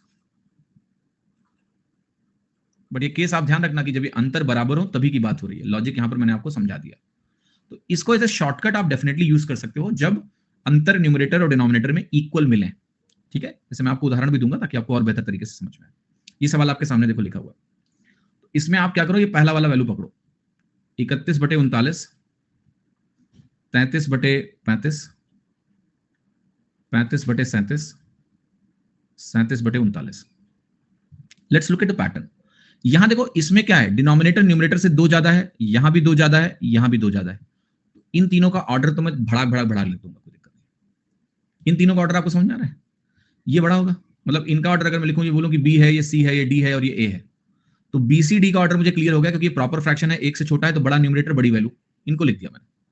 अब ये जो 31/39 है, जरा इसको ध्यान से देखते हैं, इसको हम जरा कंपेयर करते हैं इस वैल्यू से, 33/35 से। आपको देख के पता चल रहा होगा कि ये वैल्यू रिलेटिवली कम है इससे। क्यों? इसका न्यूमरेटर बड़ा है, डिनोमिनेटर छोटा है, तो ये वैल्यू डेफिनेटली ज्यादा है। देख के भी पता चल रहा है, ऐसे भी पता चल रहा है कि अगर इन दोनों को ऐसे लिख के देखूं मैं तो 31 से 33 बड़ा है, डिनोमिनेटर छोटा, न्यूमरेटर बड़ा डिनोमिनेटर छोटा, दोनों फ्रैक्शन को बढ़ा ही देंगे तो ये वैल्यू बड़ी आएगी। हम इसको ऐसे भी बोल सकते हैं कि ये वैल्यू 1 के ज्यादा करीब है, ये वैल्यू 1 से दूर है। दिख रहा है मुझे साफ साफ, गैप बहुत ज्यादा गैप है, डिनोमिनेटर भी बड़ा है, तो सबसे छोटी वैल्यू हमारी ए हो गई। तो अगर मैं ऑर्डर की बात करूं तो ऐसा बनेगा इसमें A B C D, simple है। तो चूंकि अंतर सेम थे तो हम इस चीज को यहां पर देख पाए, बट हर जगह ऐसी चीज संभव नहीं हो पाएगी। जैसे दूसरा केस है, सेकंड केस में आ जाते हैं। सेकंड केस में हमारा 23/27, 26/29, कमिंग टू 21/28, कमिंग टू 29/32। अब देखो यहां 3 का अंतर है, यहां 3 का अंतर है। अगर मुझे इन दोनों वैल्यूज को कंपेयर करना हो तो मैं कह सकता हूं कि ये 29/32 और 26/29 में ये डी और बी की बात अगर मैं करूं, खाली ABCD लिख देते हैं, तो डी हमारा बी से बड़ा होगा, ये लिख सकता हूं मैं। क्यों? क्योंकि ये एक प्रॉपर फ्रैक्शन है, एक से छोटा है, तो जिसका न्यूमरेटर बड़ा वो वैल्यू बढ़ू। I can write like this, but still मेरा आंसर नहीं आया अभी, क्योंकि आंसर लाने के लिए मुझे अभी बहुत सारे पापड़ बेलने हैं। ठीक है, एक चीज और देखना है, यहां पर 28 और 21 में 7 का अंतर है, 30 27 में 4 का अंतर है। इन दोनों को अगर आप ध्यान से देखो तो आप कहोगे इसका न्यूमरेटर बड़ा, इसका डिनोमिनेटर छोटा, तो ये वैल्यू क्या होगी? बड़ी होगी। तो अगर मैं कंपेयर करूं सी और ए को, तो कौन बड़ा है? ए। ए हमारा सी से बड़ा है, ये भी हमने लिख दिया। इन दोनों को मैंने कंपेयर किया केवल, ठीक है, बिकॉज यहां पर क्लियरली 21-23 हुआ, न्यूमरेटर बढ़ा, डिनोमिनेटर कम हो, तो वैल्यू बड़ी होगी। तो ए हमारा सी से बड़ा है। एसी का कंपैरिजन पता चल गया, बीडी का कंपैरिजन पता चल गया, लेकिन अभी मेरा आंसर नहीं आया है, क्योंकि अभी मुझे we have to relate everything that we have written, हमें इनको रिलेट करना पड़ेगा। तो वो रिलेशन पाने के लिए अब हम क्या करें, कैसे आगे बढ़े? डी हमने कहा बी से बड़ा है, ए हमने कहा सी से बड़ा है, जरा बी और सी का कंपैरिजन कर लिया जाए कि ये दोनों आपस में कहां स्टैंड करते हैं। ठीक है, तो बी और सी का कंपैरिजन करेंगे तो 26 है, ये 29 है, ये हमारा 21 है और ये 28 है। वैसे देख के आपको पता चल रहा होगा कि ये वैल्यू छोटी होगी इससे, है ना। This is denominators are almost closer है, और numerator are very far, numerator is too big, denominator almost close है, तो वैल्यू ये बड़ी है इन दोनों में से, मतलब C इज लेसर, C हमारा छोटा है अगर मैं कंपेयर करता हूं B से, तो B से छोटा है। आप यहां क्रॉस मल्टीप्लीकेशन भी आसानी से कर सकते हैं, मुश्किल नहीं है। 26 × 28 करोगे तो ये वैल्यू मिलेगी 27² - 1, या आप वो कर लो ना यार, ऐसे कि आपको यहां 7 की कमी हुई, सॉरी 5 की कमी हुई, ऐसे कर लो। देखो यहां 5 बढ़ा, यहां 1 बढ़ा, आप बताओ कौन डोमिनेट कर रहा है? न्यूमरेटर। तो न्यूमरेटर डोमिनेट कर रहा है, जो न्यूमरेटर चाहेगा वही होगा, तो ये वैल्यू बड़ी होगी। क्लियर? समझ में आया कि नहीं? तो 26/29 हमारी 21/28 से बड़ी है। वैसे भी मियर ऑब्जर्वेशन से मुझे दिख रहा था कि 21/28 सबसे छोटी वैल्यू है इस गिवन एक्सप्रेशन में, क्योंकि न्यूमरेटर डिनोमिनेटर का तो गैप बहुत ज्यादा है, और जो बेसिस हैं वो ऑलमोस्ट सिमिलर रेंज में है, बेसिस में कोई बहुत ज्यादा गैप नहीं है। तो this C was going to be lowest. C से हमारा ए भी बड़ा आया, और अभी हमने देखा सी से हमारा बी भी बड़ा आ गया, और बी से हमारा डी बड़ा है। तो बी से अगर हमारा डी बड़ा है तो हमें एक चीज तो क्लियर हो गई कि डी हाईएस्ट हो गया, D is more than B. D B से बड़ा है, बी सी से बड़ा है, और ए हमारा सी से बड़ा है। The only thing what we need to understand is, अभी बी और ए में कंपैरिजन नहीं हुआ है। बी और ए का कंपैरिजन भी कर लो, 23/27, 26/29। आप कहोगे यहां पर ये वैल्यू बढ़ी, ये वैल्यू भी बढ़ी, डोमिनेट कौन करेगा? 3 और 2, डेफिनेटली न्यूमरेटर डोमिनेट कर रहा है। क्यों? 3/23 और 2/27 में कौन बड़ा होगा? 3/23, बेस छोटा, न्यूमरेटर बड़ा, ये डोमिनेट करेगा, तो जो न्यूमरेटर चाह रहा है वही होगा। तो आपने ये भी लिख दिया कि अगर मैं कंपैरिजन कर रहा हूं यहां पर ए और बी का, तो हमारा बी ए से बड़ा है। अब देखिए, बी ए से बड़ा है और बी सी से बड़ा है, बी ए से बड़ा है, बी सी से बड़ा है, और डी बी से बड़ा है, तो डी सबसे बड़ा हो गया। डी के बाद हमारा बी आएगा, क्योंकि बी सी से बड़ा है और बी ए से बड़ा है, 2 वैल्यूज बची। फिर ए हमारा सी से बड़ा है, ए यहां आएगा, सी सबसे छोटा आ गया, ऑर्डर हो गया CABD। That's the order. मतलब थोड़ा सा एफर्ट डालना पड़ेगा आपको इस केस में, because you have to compare and C which value is highest, which value is lowest. तो जब मल्टीपल वैल्यूज हैं तो हमें मल्टीपल कंपैरिजन करने पड़ेंगे, there is no way out. जैसे तीसरा सवाल है, ये भी ले लेते हैं एक बार, थोड़ा और क्लैरिटी आपको मिलेगी। 29/26 एक से बड़ी वैल्यू है, 24/11, 27/23, 23/15। किसी भी 2 ऑप्शन में न्यूमरेटर और डिनोमिनेटर का जो अंतर है वो सेम नहीं है, तो वो चीज नहीं चलेगी। ये वैल्यू 1+ है, ये 2+ है, ये भी 1+ है, ये भी 1+ है, तो सबसे हाईएस्ट वैल्यू तो मुझे पता लग गई दूसरी वाली है, क्योंकि वो 2 से बड़ी है। तो सेकंड वैल्यू हमारी क्या होगी? हाईएस्ट होगी। इसको मैं उठा के यहां लिख देता हूं, this is highest, B is highest. B से किसी को कंपेयर नहीं करना, हाईएस्ट मिल गया, लोएस्ट मिल जाए तो उसको कंपेयर ही नहीं करना। अब हमारी वैल्यू आई ये तीनों वैल्यू। कैसे करें इसको लिखेंगे 1 + 3/26 ए को, इसको लिखेंगे 1 + 4/23, 1 + 8/15। अब ध्यान से देखो, एक एक तो सब में है, हटा दो, जो बचा वो जिसमें बड़ा वो बड़ा। अब 8/15 4/23 से बड़ा है। देखो 8/15 50% से बड़ा है, 15 का आधा 7.5 होता है, 8 7.5 से बड़ा है, ये 50% से बड़ा है। 23 और 40 ये 50 से कम है, ये 20% से कम है, 26 ये भी 20% से कम है, तो ये वैल्यू जो होगी ये सेकंड हाईएस्ट वैल्यू बनेगी, सी डी मतलब यहां लिखा मैंने। अब ये दोनों बचे, इन दोनों को ध्यान से देखो, इन दोनों में कौन बड़ा है, ये 3 है ये 4 है यानी बड़ा, ये 26 है 23 है यानी छोटा, दोनों फ्रैक्शन बढ़ा देंगे, डिनोमिनेटर छोटा न्यूमरेटर बड़ा, ये वैल्यू बड़ी होगी, तो तीसरे नंबर पे सी आ गई और सबसे छोटा ए आ गया, ए सी डी बी हमारी वैल्यू होगी, ए सी डी बी, सबसे बड़ी बी सबसे छोटी ए, ऑर्डर ये हो गया A C D B, ascending order मतलब होता है बढ़ता हुआ क्रम, दिस इज द वैल्यू। ठीक है, समझ में आ रहा है सभी को, कोई तकलीफ नहीं होनी चाहिए किसी को। आते हैं इस पे, जरा इसको भी लिखते हैं। अब इसमें देखते हैं पहले, एक से बड़ी वैल्यू है सारी या एक से छोटी है, या कुछ एक से बड़ी है कुछ एक से छोटी है, आप कहोगे सारी वैल्यू एक से छोटी है, 6 का अंतर 6 का अंतर 6 का अंतर 6 का अंतर, अब सब में अगर अंतर ही बराबर हो गए तो फिर सवाल में कुछ बचा ही नहीं। हम इसको लिखेंगे A B C D, proper fraction, जिसका न्यूमरेटर बड़ा वो सबसे बड़ा, तो ए सबसे बड़ा हो गया, नंबर 2 पे यहाँ बी आ जाएगा, नंबर 3 पे यहाँ डी आ जाएगा, नंबर सबसे छोटा सी आ जाएगा, सी डी बी ए इसका ऑर्डर होगा। बिकॉज डिफरेंस इक्वल थे तो हमें ये लिखने में कोई तकलीफ ही नहीं कि कौन सा फ्रैक्शन बड़ा है कौन सा फ्रैक्शन छोटा है। Is it clear? यस। एक और कॉन्सेप्ट मैंने पढ़ाया हुआ है, डिवीजन ऑफ 3 डिजिट नंबर। इस कॉन्सेप्ट को भी मैं थोड़ा सा यहाँ एक्सप्लेन कर देता हूँ ताकि ये जो साइकिल है आपकी पूरी हो जाए परसेंटेज वाली, कि परसेंटेज का कहाँ कहाँ इस्तेमाल होता है, क्या होता है। ऑल्दो ये कॉन्सेप्ट रेशियो से रिलेटेड है मोस्टली, बट थोड़ा सा परसेंटेज का भी यूज इसमें है, इसको समझते हैं हम लोग, कैलकुलेशन एस्पेक्ट है, तो इसको भी यहाँ देख लेते हैं। तो डिवीजन ऑफ 3 डिजिट नंबर, देखो मैंने आपको यही बोला है कि आप 2 डिजिट बाई 2 डिजिट नंबर में वही 10% रेंज और 1% रेंज तक आपको पहुंचना है। That's what task I have given to you. There is a fancy method of dividing 2 3 digit numbers, although exam में मैं बता रहा हूं इसका ज्यादा इस्तेमाल नहीं है। Practically you will not be using it much in the exam, but देखने में बड़ी शानदार चीज लगती है, तो देख लेते हैं, अच्छा लगेगा आपको, बहुत गुड फील होगा। कोशिश करना, अगर यूज कर पाए तो करना, नहीं कर पाए तो कोई बात नहीं, छोटे बच्चे नहीं 10th क्लास में, उनको इंप्रेस करने के लिए यूज करना है इसको, ठीक है। बट इसकी अंडरस्टैंडिंग इंपॉर्टेंट है कि ऐसा हो क्यों रहा है, तो जो आपने अभी फ्रैक्शन देखा है उसकी वजह से ही कुछ चीज निकल के आएगी और बहुत आनंद आएगा आपको। तो जैसे मैंने कहा एक फ्रैक्शन है मेरा 1/2, ये फ्रैक्शन 2/4 के भी बराबर है, ये फ्रैक्शन मेरा 2/6 के बराबर है, ये फ्रैक्शन मेरा 4/8 के बराबर है, यही फ्रैक्शन अगर मैं लिखूं तो 5/10 के बराबर है कि नहीं है, ऑल आर इक्वल। रेशियो में कॉन्सेप्ट क्या होता है कि अगर एक रेशियो मेरे पास a/b है, there is a ratio called a/b, इस रेशियो में मैंने न्यूमरेटर में जोड़ा ax और डिनोमिनेटर में मैंने क्या जोड़ा bx,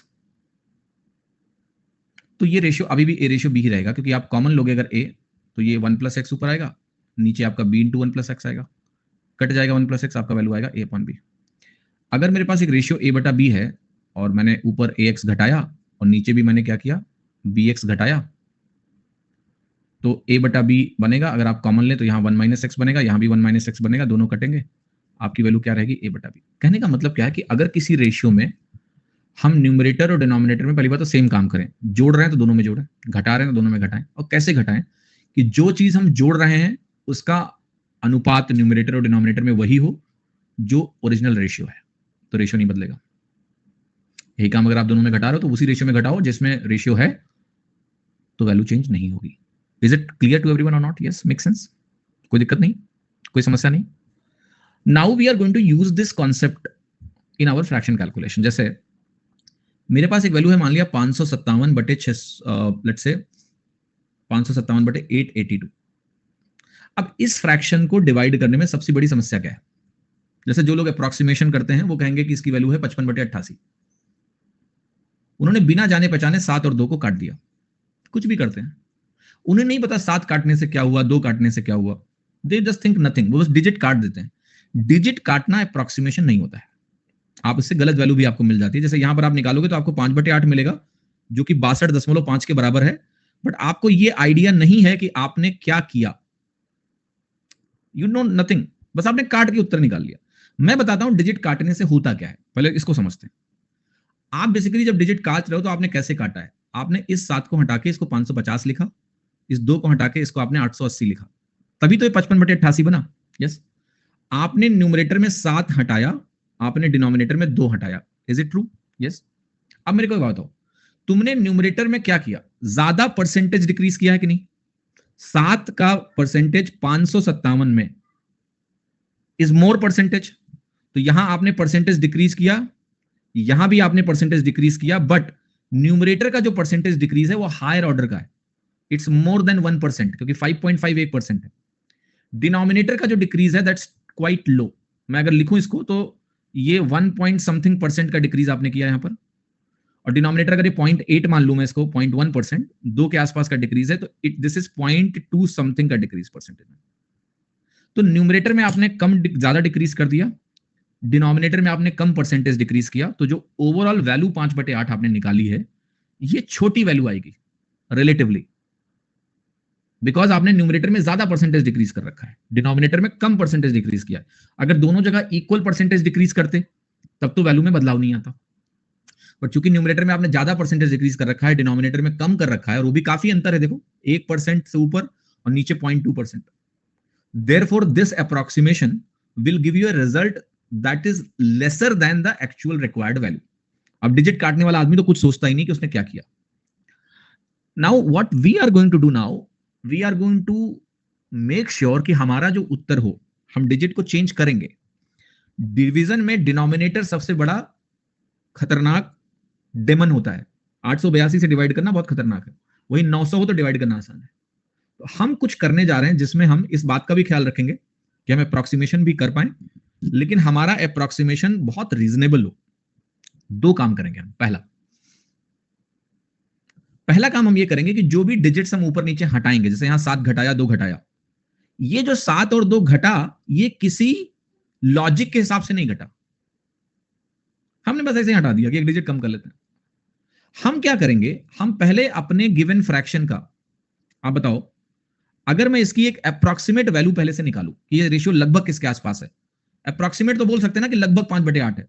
दो, ये अप्रोक्सीमेशन सही नहीं है, वेग है थोड़ा, बट है तो कुछ, एक बेंचमार्क है हमारे पास, लगभग इतना है। दूसरा, हम इसको 600 मान सकते हैं, न्यूमरेटर बढ़ा लिया, डिनोमिनेटर भी बढ़ा लिया। दोनों को जब बढ़ाते हैं तो अच्छी बात क्या होती है, बैलेंसिंग होती है। न्यूमरेटर बढ़ता है तो फ्रैक्शन बढ़ाना चाहता है, डिनोमिनेटर बढ़ता है तो फ्रैक्शन घटाना, थोड़ी बैलेंसिंग है। ये भी एक अप्रोक्सीमेशन पॉसिबल है। यहां 7 और 2 घटा के हम कहेंगे 5/8 भी एक अप्रोक्सीमेशन पॉसिबल है। लेकिन जब हम इन दोनों अप्रोक्सीमेटेड वैल्यू को 6/9, जो कि अल्टीमेटली 2/3 बनेगा, या 5/8 बोल रहे हैं, तो हमें पता है हमने किया क्या है, अपनी मर्जी से एक अप्रोक्सीमेटेड वैल्यू लिख दी है। इसमें कोई लॉजिक का इस्तेमाल हमने नहीं किया। हमने ये ध्यान नहीं रखा है कि हमारे फ्रैक्शन के साथ क्या हुआ। हमने यहां 7 घटाया 2 घटाया और 5/8 निकाल लिया। यहां हमने इसको नियरेस्ट सेंचुरी नंबर बढ़ा के कर दिया, इसको भी नियरेस्ट सेंचुरी नंबर बढ़ा के कर दिया और 2/3 निकाल दिया। मुझे पता है ये अप्रोक्सीमेशंस राइट अप्रोक्सीमेशन नहीं होंगे, ये थोड़ा डिसबैलेंस अप्रोक्सीमेशन है, क्योंकि हमने कोई लॉजिकल काम नहीं किया इसमें। अब करेक्शन का प्रोसेस क्या होता है, 557/882 जो हमारा ओरिजिनल फ्रैक्शन है, हम कहेंगे अब हम क्या करेंगे, इसको 900 बनाएंगे। ठीक, 18 बढ़ाया मैंने। मैं अपना अब ये अप्रोक्सीमेटेड फ्रैक्शन यूज करूंगा, जो मुझे पता है कि करेक्ट नहीं है बिल्कुल, बट एक अप्रोक्सीमेटेड फ्रैक्शन है, उसका इस्तेमाल करके हम यहां से न्यूमरेटर की वैल्यू को भी बढ़ाएंगे। क्योंकि इसके फायदा क्या होता है, अगर हम न्यूमरेटर और डिनोमिनेटर दोनों को इंक्रीज करते हैं उस रेशियो में जिस रेशियो में ये ऑलरेडी है, तो फ्रैक्शन बदलता नहीं है। ऑल्दो ये वही रेशियो नहीं है, बट उसके आसपास है कहीं। तो अगर हम इसको बेंचमार्क मान के डिनोमिनेटर बदलें और न्यूमरेटर भी बदलें, तो we will be reaching to a closer value then the actual value. तो जब हमने डिनोमिनेटर बढ़ाया, 3 यूनिट के करस्पॉन्डिंग 18 किया, तो 2 यूनिट के करस्पॉन्डिंग वैल्यू क्या होगी, 3 × 18 6 दूनी 12। आपको न्यूमरेटर 12 से बढ़ा दो, तो ये वैल्यू लगभग 2:3 में बढ़ी, और इसी रेशियो का अप्रोक्सीमेट वैल्यू 2:3 था। तो एक करेक्शन हो रहा है। तो जब हम यहां इसको 12 से बढ़ाएंगे तो ये वैल्यू हमारी 569 आ जाएगी। अब मैं इसको अगर 9 से डिवाइड करूं तो 10 आया, 9 × 6 = 54, 9 × 3 = 27, 9 दूनी 18, 9 दूनी 18। This value came out around to be 63.22%। अगर आप इसी वैल्यू को, ओरिजिनल वैल्यू को कैलकुलेटर से निकालें, मतलब ये हमने अभी सॉल्व किया अप्रोक्सीमेशन से, और अगर यही वैल्यू हम कैलकुलेटर से निकालें तो ये वैल्यू आती है 63.15%। It's very close, because there is a gap of only 0.07%, और ये गैप इसलिए आया क्योंकि अप्रोक्सीमेटेड फ्रैक्शन जो था वो वेग थोड़ा सा। फायदा ये हुआ कि जो अप्रोक्सीमेटेड फ्रैक्शन 2/3 था, जरा ध्यान से देखो, उसकी खुद की वैल्यू कितनी थी, 66.66%। वो तुम्हारे एक्चुअल आंसर से बहुत दूर था। तो random approximation doesn't give you exact result, but if we use that random approximation and we apply a process, we get a value that is closer to our actual value. For example, मान लिया आप कहोगे sir 5/8 से करके दिखाओ, चलो बड़े hero बन रहे हो, 5/8 लेके करो। हमको जरूरी थोड़ा ना कि 2/3 मानेंगे, हम 5/8 मानेंगे। तो मैं कहूंगा ठीक है, 557 यहां लिखूंगा, 882 यहां लिखूंगा, मैं कहूंगा यहां मैंने 18 जोड़ा, ये 900 हुआ।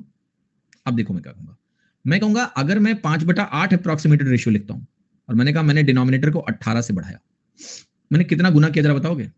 2.25 टाइम्स किया, 2.25 गुना है 8, 8 दूनी 16, 8 25 200, ये भी 2.25 गुना करो जरा, 5 दूनी 10, 11.25, इसको 11.25 पढ़ो, ये वैल्यू आएगी 5 6 8.25।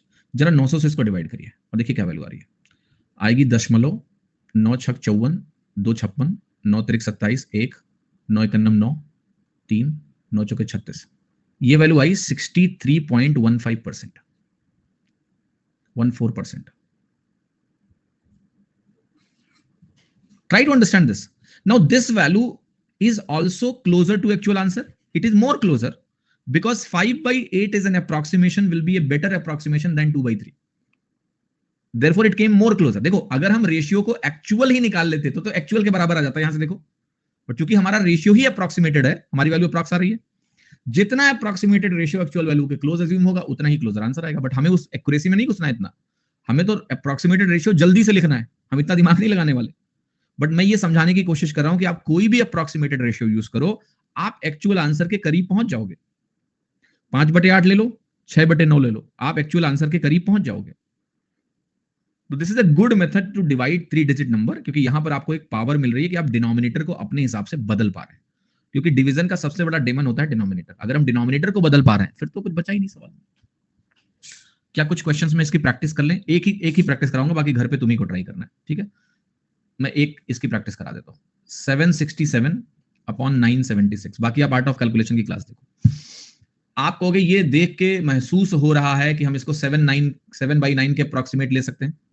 अप्रोक्सीमेशन में कुछ नहीं करना है, 67 क्षेत्र काट दो, ठीक है, 7/9 आ गया। इवन आप इसको बढ़ा के 8/10 भी मान सकते हो, मुझे कोई दिक्कत नहीं है, इसमें बहुत दिमाग नहीं लगाने का। 8/10 मानोगे तो वैल्यू 4/5 आ जाएगी। दोनों में से मुझे दोनों पसंद है, मुझे कोई दिक्कत नहीं। आप कहोगे ये 5 है, थोड़ा आसान है करना, इसी को ले लो। फिर आप कहोगे डिनोमिनेटर को हम बनाते हैं 1000, हमने क्या किया, 24 बढ़ाया। अगर 24 बढ़ाया तो 4/5 के हिसाब से अगर आपने 5 को 24 बढ़ाया तो आपने 4.8 टाइम्स किया। अब 4 को अगर आप 4.8 टाइम्स करोगे तो 19.2 आएगा, तो ये वैल्यू 19.2 से बढ़ा दो ताकि 4:5 में बढ़ाएं। 67 में अगर हम 19 जोड़ेंगे 786.2 आ जाएगा, तो ये वैल्यू आपकी होगी परसेंटेज के टर्म में 78.62%। Pick the calculator and find the exact value, how much it is. Pick the calculator so that verification हो पाए कि 767 divided by 976 78.58 आ रही है अगर मैं कैलकुलेटर यूज करूं। If I use calculator, fair accuracy, okay, fair accuracy not a problem। हाँ जी, calculator से इतना आ रहा है, हमने अप्रॉक्सीमेट करके निकाला इतना है, क्या दिक्कत है? बढ़िया है, अच्छी एक्यूरेसी है, ठीक है। अब मैं आता हूं एक और टूल पे जिससे हम डिनोमिनेटर बदल सकते हैं, न्यूमरेटर को हम नहीं बदलेंगे। बदतमीजी, ठीक है, एक और बदतमीजी सिखाता हूं आपको। 767, उसको मैं बहुत यूज करता हूं, 767/976, काफी यूटिलिटी है उसकी। Let's understand. मैंने कहा आपने इसको 1000 बना दिया, क्या किया आपने इसके साथ? आपने कहा मैंने इसको 24 बदला। I am interested to know कि ये 24 इसका कितना परसेंटेज है। Think about it. यहां पर इसको मैं इतना ही रहने देता हूं, ठीक है। आप कहोगे अगर ये 960 होता तो ये 2.5% होता। ट्रू और नॉट? अप्रॉक्सीमेटली ही लिखना है, दिमाग ज्यादा नहीं लगाने का। 960 होता, 1/40 बनता, 2.5% होता। अब मेरे को एक बात बताओ, अगर मैंने डिनोमिनेटर को 2.5% बढ़ाया, मैं न्यूमरेटर को भी 2.5% बढ़ा दूं अगर, तो क्या फ्रैक्शन की वैल्यू सेम रहेगी? यस। तो आप कहोगे ठीक है, एक काम करते हैं, पहले इसकी वैल्यू लिखो। इसकी वैल्यू आई 76.7 परसेंटेज में। मैं कहूंगा चूंकि मैंने डिनोमिनेटर को 2.5% बढ़ाया था लगभग, लेकिन न्यूमरेटर को बढ़ाना भूल गया था, इसलिए मेरी जो वैल्यू आएगी करेक्ट वैल्यू नहीं होगी। मुझे इसको 2.5% अगर मैं बढ़ा दूं तो इसका मतलब क्या हुआ कि न्यूमरेटर और डिनोमिनेटर को मैंने ऑलमोस्ट सेम परसेंटेज से बढ़ा दिया। बात बन गई। जो भूल गए थे वो कर लेते हैं। तो डिनोमिनेटर को बदलने में तुमने जो काम किया है, वो जब फाइनल रिजल्ट निकल आए तो वही काम कर दो, 2.5% बढ़ा दो इसको। 2.5% बढ़ाने का मतलब है, पहले इसका निकालते हैं हम, लेट से 10%, जो कि होगा 7.67 बटे 4 कर लो। 4 × 1 = 4, 4 × 9 = 36, 4 दूनी 8, अप्रोक्सीमेटली इतना बोल सकते हैं 1.92 बढ़ा लेते हैं इसमें, बढ़ा लो, तो ये हो गया 78.62% आ गया। ये भी आपको फेयरली राइट आंसर दे रहा है। और इसमें अच्छी बात क्या होती है, इसमें अच्छी बात ये होती है कि डिपेंडिंग ऑन क्वेश्चन में कितना जरूरत है हम उतना ही अप्रोक्सीमेशन करेंगे। कई बार इससे ही काम चल जाएगा, अच्छा मेरा आंसर इससे ज्यादा होगा। बिकॉज देखो मैं क्या कह रहा हूं, पिछले केस में हम क्या कर रहे हैं, पिछले केस में हम ये करने की कोशिश कर रहे हैं कि हम डिनोमिनेटर को जो बढ़ा रहे हैं साथ ही साथ न्यूमरेटर को भी उस रेशियो में बढ़ा लें ताकि हमारा आंसर करेक्ट आंसर के करीब आए। यहां पर हम वो काम नहीं कर रहे हैं। यहां पर हम कह रहे हैं पहले हमें, हमारी प्रॉब्लम है डिनोमिनेटर, तो पहले हम डिनोमिनेटर को बढ़ा लेंगे। प्रॉब्लम हमारी डिनोमिनेटर ही है ना, पहले वही तो अजीब सी है। हम बस ये देख ले रहे हैं कि हमने डिनोमिनेटर को कितने परसेंट से बढ़ाया, 2.5% से।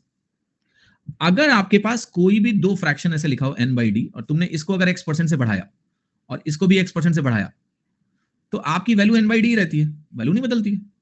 लेकिन तुमने यहां इसको 2.5% बढ़ा लिया और इसको वही रहने दिया, आपकी कैलकुलेशन सिंपल हो गई, आपकी वैल्यू ये आ गई। अब मैं क्या कह रहा हूं कि चूंकि तुमने डिनोमिनेटर को 2.5% बढ़ाया था, तुम्हें न्यूमरेटर को भी 2.5% बढ़ाना था, तब सही वैल्यू आती। तो मैं कह रहा हूं ठीक है, मैं 2.5% न्यूमरेटर को बढ़ा लेता हूं, यहां पर जो रिजल्ट आए फाइनल उसको 2.5% से बढ़ा लो,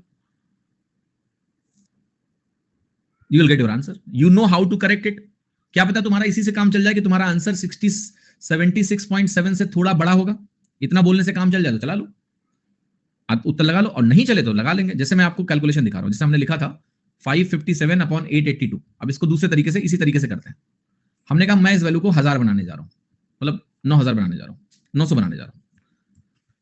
हमने इसको कितने से बढ़ाया, आपने कहा 18 से बढ़ाया। अब बहुत दिमाग से देखना, इसका 1% 8.82 है, इसका 2% जो होगा ये बनेगा 17.64, ऑलमोस्ट 2% है। यस, 2% ही लिखो, इतना नहीं कि 2 दशमलव कुछ, 2 बस 2, 2, 2.5, 3 ऐसे ही बात करना है इसमें। अब हम कहेंगे इसको हम 557 ही लिखेंगे पहले तो, और निकालेंगे, इसको डिवाइड करेंगे तो आपको 9 आएगा, 9 छक 54 और 9 दूनी 18, अप्रॉक्स 62 आया। आई नो 62 थोड़ा कम है, 62 लिख लो। अब इस वैल्यू को 2% बढ़ा लो, तुम्हारी बात बन गई।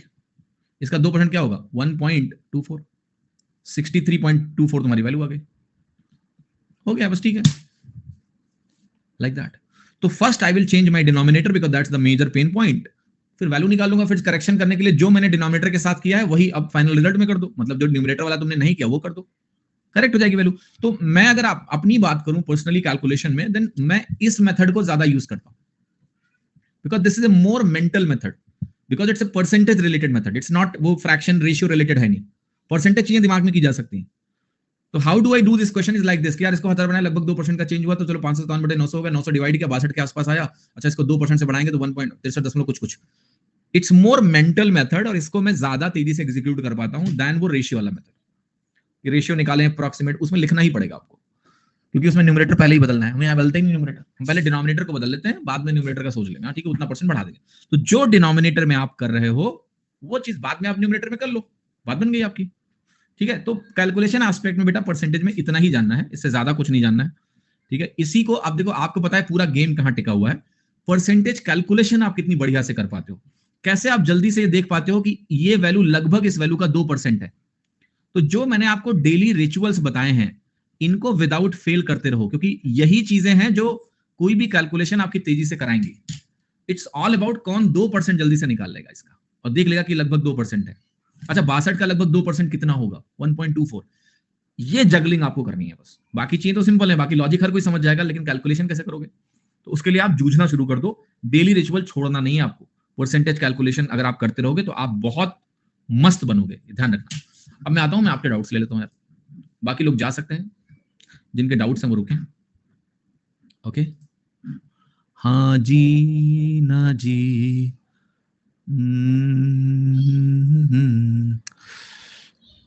ओके आगे बढ़े, ठीक है। कुछ भी पूछ सकते हो मुझसे, इधर उधर की बात भी पूछ सकते हो, दे दूंगा जवाब।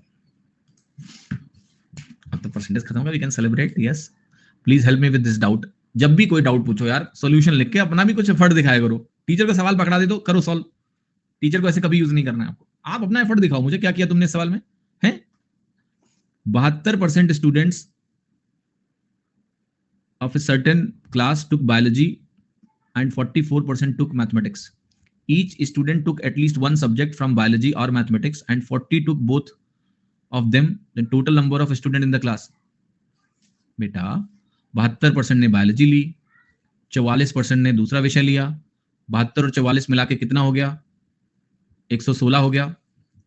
आप कहोगे 116 क्यों हुआ, 100 ही होना चाहिए, क्योंकि क्लास का हर एक व्यक्ति कुछ ना कुछ ले रहा है, तो आप कहोगे यही कॉमन रीजन 16 होगा, तभी ज्यादा आ रहा है। यही 16% क्वेश्चन ने बोला है कि 40 के बराबर है। 40% व्यक्तियों ने दोनों सब्जेक्ट लिए हैं, 1% की वैल्यू आई 16 दूना 32, 16 पंचे 80, 2.5, तो 100% की वैल्यू कितनी आ गई बेटा 250, तो उत्तर क्या हो गया सी। हाउ जी, हो गया। फिर वही लड़का देखो शेखर, हाँ फिर आ गया देखो, फिर कह रहा बताओ। पूरा ऐसे नहीं पूछते सवाल बेटा। एक आदमी रिसीव करता है 1/4 of his capital 3% interest, 2/3 5% and remaining पे 11% percentage interest received on the whole is. ऐसे पढ़ा है तुमको? नहीं बताना तो नहीं चाहिए आपको, बता देते हैं फिर भी। 1/4 पे 3% मिल रहा है और 2/3 पे 5% मिल रहा है, बाकी कितना है? आप टोटल 12 मान लो। 12 मानने से क्या होगा, 1/4 3 बनेगा, 2/3 कितना बनेगा, 3 चौके 12, 4 दूनी 8 बनेगा, 8 3 11 हो गया। 11 के बाद एक बचा, उस पर 11% है रिमेनिंग पे।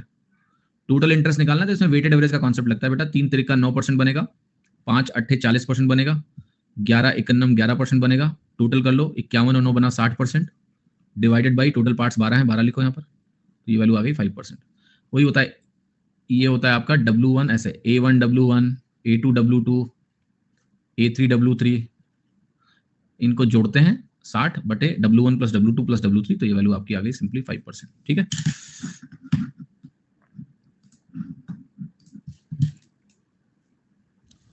ना ना ना, ये चित्र यार तुम्हारा साफ नहीं है बेटा, पढ़ पाऊंगा मैं? देखते हैं। व्यापारी की कमाई एक वर्ष में 25% बढ़ जाती है, लेकिन अगले वर्ष में 4% कम हो जाती है। इस पैटर्न के अनुसार 5 साल बाद उसकी कुल कमाई 72,000 रुपए होगी। उसकी वर्तमान कमाई क्या है? पूछा क्या आपने वैसे, सवाल क्या है आपका?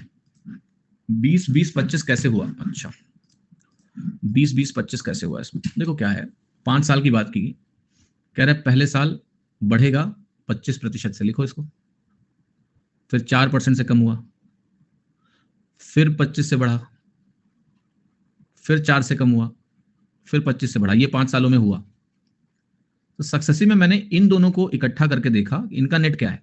25 - 4 -25 इंटू 4/100, तो ये 21 बना, ये 1 बना, 20 बना। कहने का मतलब है 25 का बढ़ना और 4 का घटना, इसका नेट 20 होता है। तो मैंने इसी को क्या लिखा, इन दोनों को कंबाइन करके लिखा 20। फिर यही काम यहां भी हो रहा है, इन दोनों को कंबाइन करके लिखा 20, आखिरी क्या बचा 25। समझ में आ गया? तो ये 2 साल कंबाइन कर दिए, यहां भी मैंने 2 साल कंबाइन कर दिया, और यहां जो आखिरी 1 साल है, 5 साल की कहानी हो गई। और फिर आगे इसके सवाल मैंने सॉल्व कर दिया। ठीक है, क्लियर बच्चा? कौन है, नाम बोलते जाया करो कि समझ में आ गया। राजकमल, ओके चलो और देखते हैं। सर मैथ्स प्रैक्टिस के लिए आपकी बुक कब आ रही है बताइए। यार अभी क्या हुआ ना, किताब किताब रेडी हमारी बिल्कुल रखी हुई है, छप ही नहीं रही है। ठीक है, सुंदर बनाने में लगे हुए लोग। अभी भी मेरे ख्याल से 3 वीक लग जाएगा अभी, तो पूरी फॉर्मेटिंग हो रही है दोबारा से, सब कुछ एजेंसी को गई है एक, they are redesigning the whole book into 2 columns, बढ़िया डिजाइन के साथ किताब तैयार हो रही है। तो 3 वीक अभी लगेगा। 3 वीक वेट कर सकते हो तो कर लो, नहीं कर सकते तो किसी और के ले लो। हाँ जी सर, एनी आइडिया कि सीजीएल प्री कब होगा? आज से प्रिपरेशन स्टार्ट की है, कंप्लीट सिलेबस करने में मिनिमम कितना टाइम लगेगा? देखो अगर तुम्हारा बेस बिल्कुल नहीं है बेटा, तो 1 साल तुमको लगने वाला है, ऑनेस्टली बता रहा हूँ। आप एग्जाम देने को दे दो, बट 1 साल लगेगा। अगर बेस सही नहीं है, अगर बेस पहले से है तो मे बी आप 6 महीने में कर लो। अब हमारा जैसे अर्जुना बैच तो हम खत्म कर लेंगे दिसंबर तक। अगर आप थोड़ी बहुत रिकॉर्डिंग देख लो तो दिसंबर तक हो जाएगा पूरा। The only thing is that दिसंबर तक होगा, साथ साथ आप प्रैक्टिस करोगे तो जो मास्टरी आती है ना, वो 1 साल लग जाते हैं बेटा पूरा, ऑनेस्टली। तो बेस्ट केस यही है कि अगर आपने तैयारी शुरू कर दी है तो बस दिल लगा के तैयारी करो, हड़बड़ी भी मत मचाओ। हड़बड़ी में गड़बड़ी ही होती है, हर चीज को सीखने में वक्त लगता है। धीरे धीरे रे मना धीरे से सब होए, माली सींचे 100 घड़ा ऋतु आए फल होए। तो there is everything takes time, you know, everything doesn't happen कि ऐसे हो गया बस। तो हड़बड़ी में तैयारी नहीं करना है, सॉलिड तैयारी करनी है। दिल लगा के पढ़ना शुरू कर दो, आज से हर एक दिन कीमती है और हर दिन आपको मेहनत करनी है, यही सोच के पढ़ो बस। जूस की सप्लाई 35 दिन तक चलती है। यदि उसका प्रयोग 40% बढ़ाएं तो जूस की उतनी ही मात्रा कितने दिन तक चलेगी? 40% जब आप किसी चीज को बढ़ा देते हैं, प्रयोग का मतलब है कंजम्पशन। तो कंजम्पशन है और नंबर ऑफ डेज है, ऐसे बोल सकते हैं consumption per day into number of days, ये हो गई टोटल क्वांटिटी। तो ये अगर आप 40% से बढ़ाते हो प्लस 2/5 करोगे तो दिनों की संख्या 2/7 से कम हो जाएगी एबी रूल के हिसाब से, क्योंकि क्वांटिटी तो उतनी है। पहले हमारे पास 35 दिन है, अब 2/7 इंटू 35 लगेगा, 7 × 5 = 35, 5 दूनी 10, 10 दिन कम हो जाएगा। चलेगी कितने दिन? पहले 35 दिन चल रही थी, 10 दिन कम कर दो, अब 25 दिन चलेगी, 25 डेज। ठीक है, कौन लड़का है? राजकमल। समझ में आ गया होगा ना?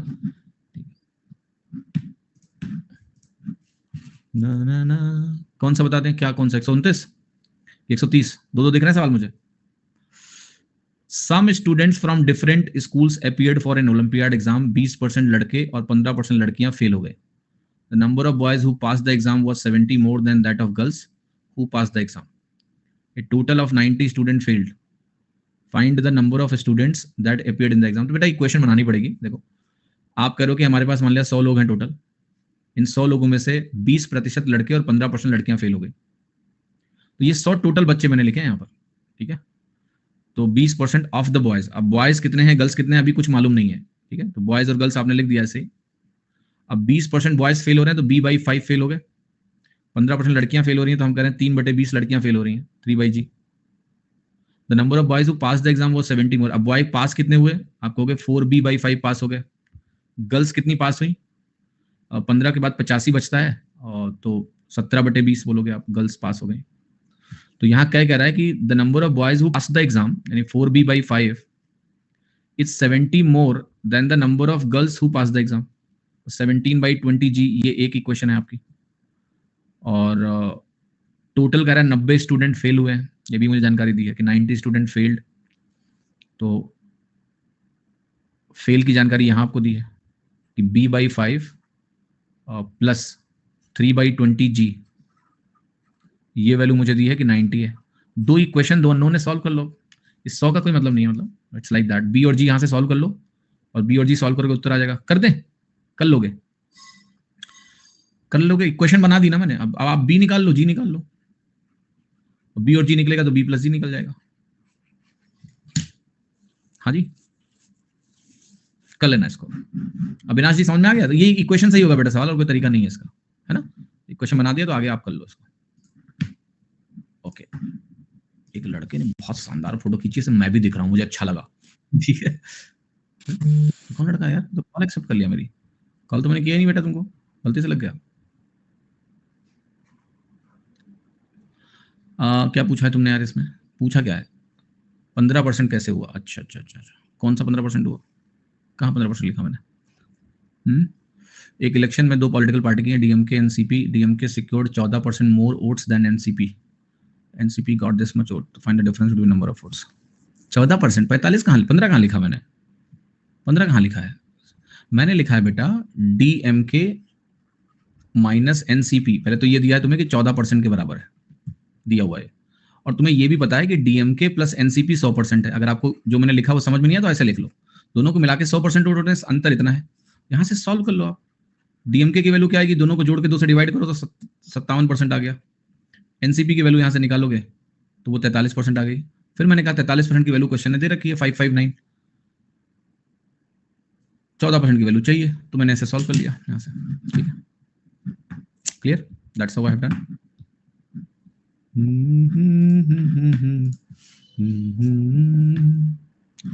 यार घूमता कैसे? पहले घुमाना था इसको, घुमाया नहीं मैंने। कौन सा सवाल है, कैसे पढ़े? अम्बेश लड़के, जरा इस सवाल को फिर से भेजोगे? इसको पहले ही घुमाना होता है, मैंने घुमाया नहीं, अब मुझे घूमना पड़ेगा, ऐसे दिक्कत हो जाएगी मुझे। ला ला ला, इसमें क्या करना है बालक? यार मैंने बोला 37 से बढ़ाइए। अब 37 375 के बेस पे ये सब देखना शुरू करो कि 375 एक वैल्यू है, इसका 10% लगभग 37.5 होगा। 37 कितना होगा यार? 10% से थोड़ा सा ही कम होगा ना। 10% 37.5 है, 37 कितना होगा? इसलिए बोला लगभग 10%। नीचे देखो ये वैल्यू 477 है, 477 का 5% निकालना है। अगर मैं इसको 480 मानूं तो 5% 24 होता है, ये थोड़ा कम है तो इसका 5% थोड़ा सा कम होगा, तो लगभग ये 24 जो है ये 5% हुआ ना। अब मैंने बोला कि न्यूमरेटर ज्यादा परसेंटेज से चेंज हो रहा है तो ये डोमिनेट करेगा तो वही होगा जो ये चाहता है। न्यूमरेटर बढ़ रहा है तो फ्रैक्शन को बढ़ा देगा। कहानी खत्म। 14% की जगह 15% कैसे हुआ? मैंने कहा 15 लिखा है बेटा? 15 हुआ तो कैसे करें? अरे बेटा देखो, हर सवाल ना उसका डेटा उस सवाल के हिसाब से बनाया जाता है। अब अपनी मर्जी से कुछ मत करो कि अपनी मर्जी से कुछ कर दिया आपने। आप करो हम यहाँ 15 लेंगे, तो फिर ये 5 5 9 का जो डेटा है वो किसी काम का नहीं रह जाएगा। सवाल तो तब भी हो जाएगा। 15 करोगे तो आप कहोगे डीएमके माइनस एनसीपी 15 है, बोलो हमें क्या दिक्कत है। आप कहोगे डीएमके प्लस एनसीपी लिखेंगे तो ये वैल्यू आपकी 100 होगी। आप कहोगे डीएमके की वैल्यू निकालेंगे 57.5 डिग्री आएगी, 57.5% आएगी। वो उससे भी देख सकते हो आप। 15% अगर अंतर है तो मतलब 50 के आगे 7.5 और 50 के पीछे 7.5, यानी एक वैल्यू 57.5 और एक वैल्यू आपकी 42.5 है। लाइक दैट ये वैल्यू फिर आप इसके बराबर करोगे, बट ये डेटा भी वैसा हो कि कटे। ठीक है, होना चाहिए ना, तभी तो होगा, ऐसे कैसे होगा। क्लियर। चलो फटाफट जो कुछ लोगों के जनरल क्वेश्चन है लेके क्लास को क्लोज करेंगे। नवंबर में एसएससी दिल्ली कांस्टेबल का एग्जाम होने वाला है, बस उसमें थोड़ा जीके का वेटेज ज्यादा है, तो हम वो दे सकते हैं क्या सीजीएल 24 के पहले। बिल्कुल एक्सपीरियंस के लिए जो एग्जाम देना है दो, एग्जाम से बढ़िया क्या ही एक्सपीरियंस होगा। ठीक है, जरूर दो। प्रैक्टिस क्वेश्चन अपलोड करा दो, एक बार रिव्यू कर लूंगा बेटा, जो भी नहीं हुआ सब अपलोड कराता हूँ। ओके, अगला सवाल किसका है। हम ये बैच कर लेंगे कंप्यूटर और आपकी बुक 5700 वाली, फिर हमें लक्ष्य करना होगा क्या। लक्ष्य मैंडेटरी नहीं है बेटा। लक्ष्य बैच क्या है कि बेसिकली जो बच्चे मुझसे पढ़ते हैं वो कंटिन्यू रहना चाहते हैं मेरे साथ, जाना ही नहीं चाहते, तो उनके लिए लक्ष्य बैच भी लेके आ जाते हैं कि आओ प्रैक्टिस कर लो साथ में लाइव। तो if you will have time, आपके पास सब्सक्रिप्शन है, कर लेना लक्ष्य बैच, बट लक्ष्य मैंडेटरी नहीं है। लक्ष्य एडिशनल सपोर्ट है। आप अर्जुना कर लोगे तो आपको लक्ष्य की ऐसी नीड नहीं है कि उसके बगैर काम नहीं चलेगा। वो इसलिए है कि पढ़ते पढ़ते लग जाती है लत मेरी लोगों को, तो वो साथ में बने रहना चाहते हैं कि सर के साथ बने रहेंगे, दो चार बातें अच्छी बता देते हैं, सवाल अच्छे से लगवाते ही हैं, तो जो चीजें हमने सीखी उसी की लगातार प्रैक्टिस होती रहेगी। That is the reason why people come to Lakshya. कुछ नए बच्चे होते हैं जो मुझसे नहीं पढ़े, वो आ जाते हैं कि थोड़ा सा अप्रोच सीख लेंगे। ठीक है, क्लास के क्वेश्चन बन जाते हैं, मुझसे मॉक में प्रैक्टिस और सीट नहीं बन रहा, ये वक्त लगेगा। अभी आपने बैच शुरू किया है, सीधे मॉक में कैसे परिणाम आपको दिखेगा, नहीं दिखेगा अभी। अर्जुना बैच फाउंडेशन बैच, थोड़ा वक्त लगेगा, पहले आप प्रैक्टिस करिए, थोड़े पीवाईक्यू लगाइए, उसके बाद ही ट्राई करिए। ठीक है, चलो आप क्लास करते हैं खत्म और फिर मिलेंगे। और कल कौन सा दिन है, कल भी क्लास होगी आपकी, सैटरडे है ना, क्लास तो होनी चाहिए, पता नहीं, देख लेते हैं, शेड्यूल चेक कर लेना एक बार। तो अगर कल होगी क्लास तो करेंगे, नया टॉपिक शुरू करेंगे। आई थिंक नया टॉपिक प्रॉफिट एंड लॉस है आपका। ठीक है, तो चलिए, और प्रॉफिट एंड लॉस में परसेंटेज और मजबूत होगा आपका, मजा आएगा पढ़ने में। चलो ख्याल रखो, thank you so much, see you tomorrow, bye.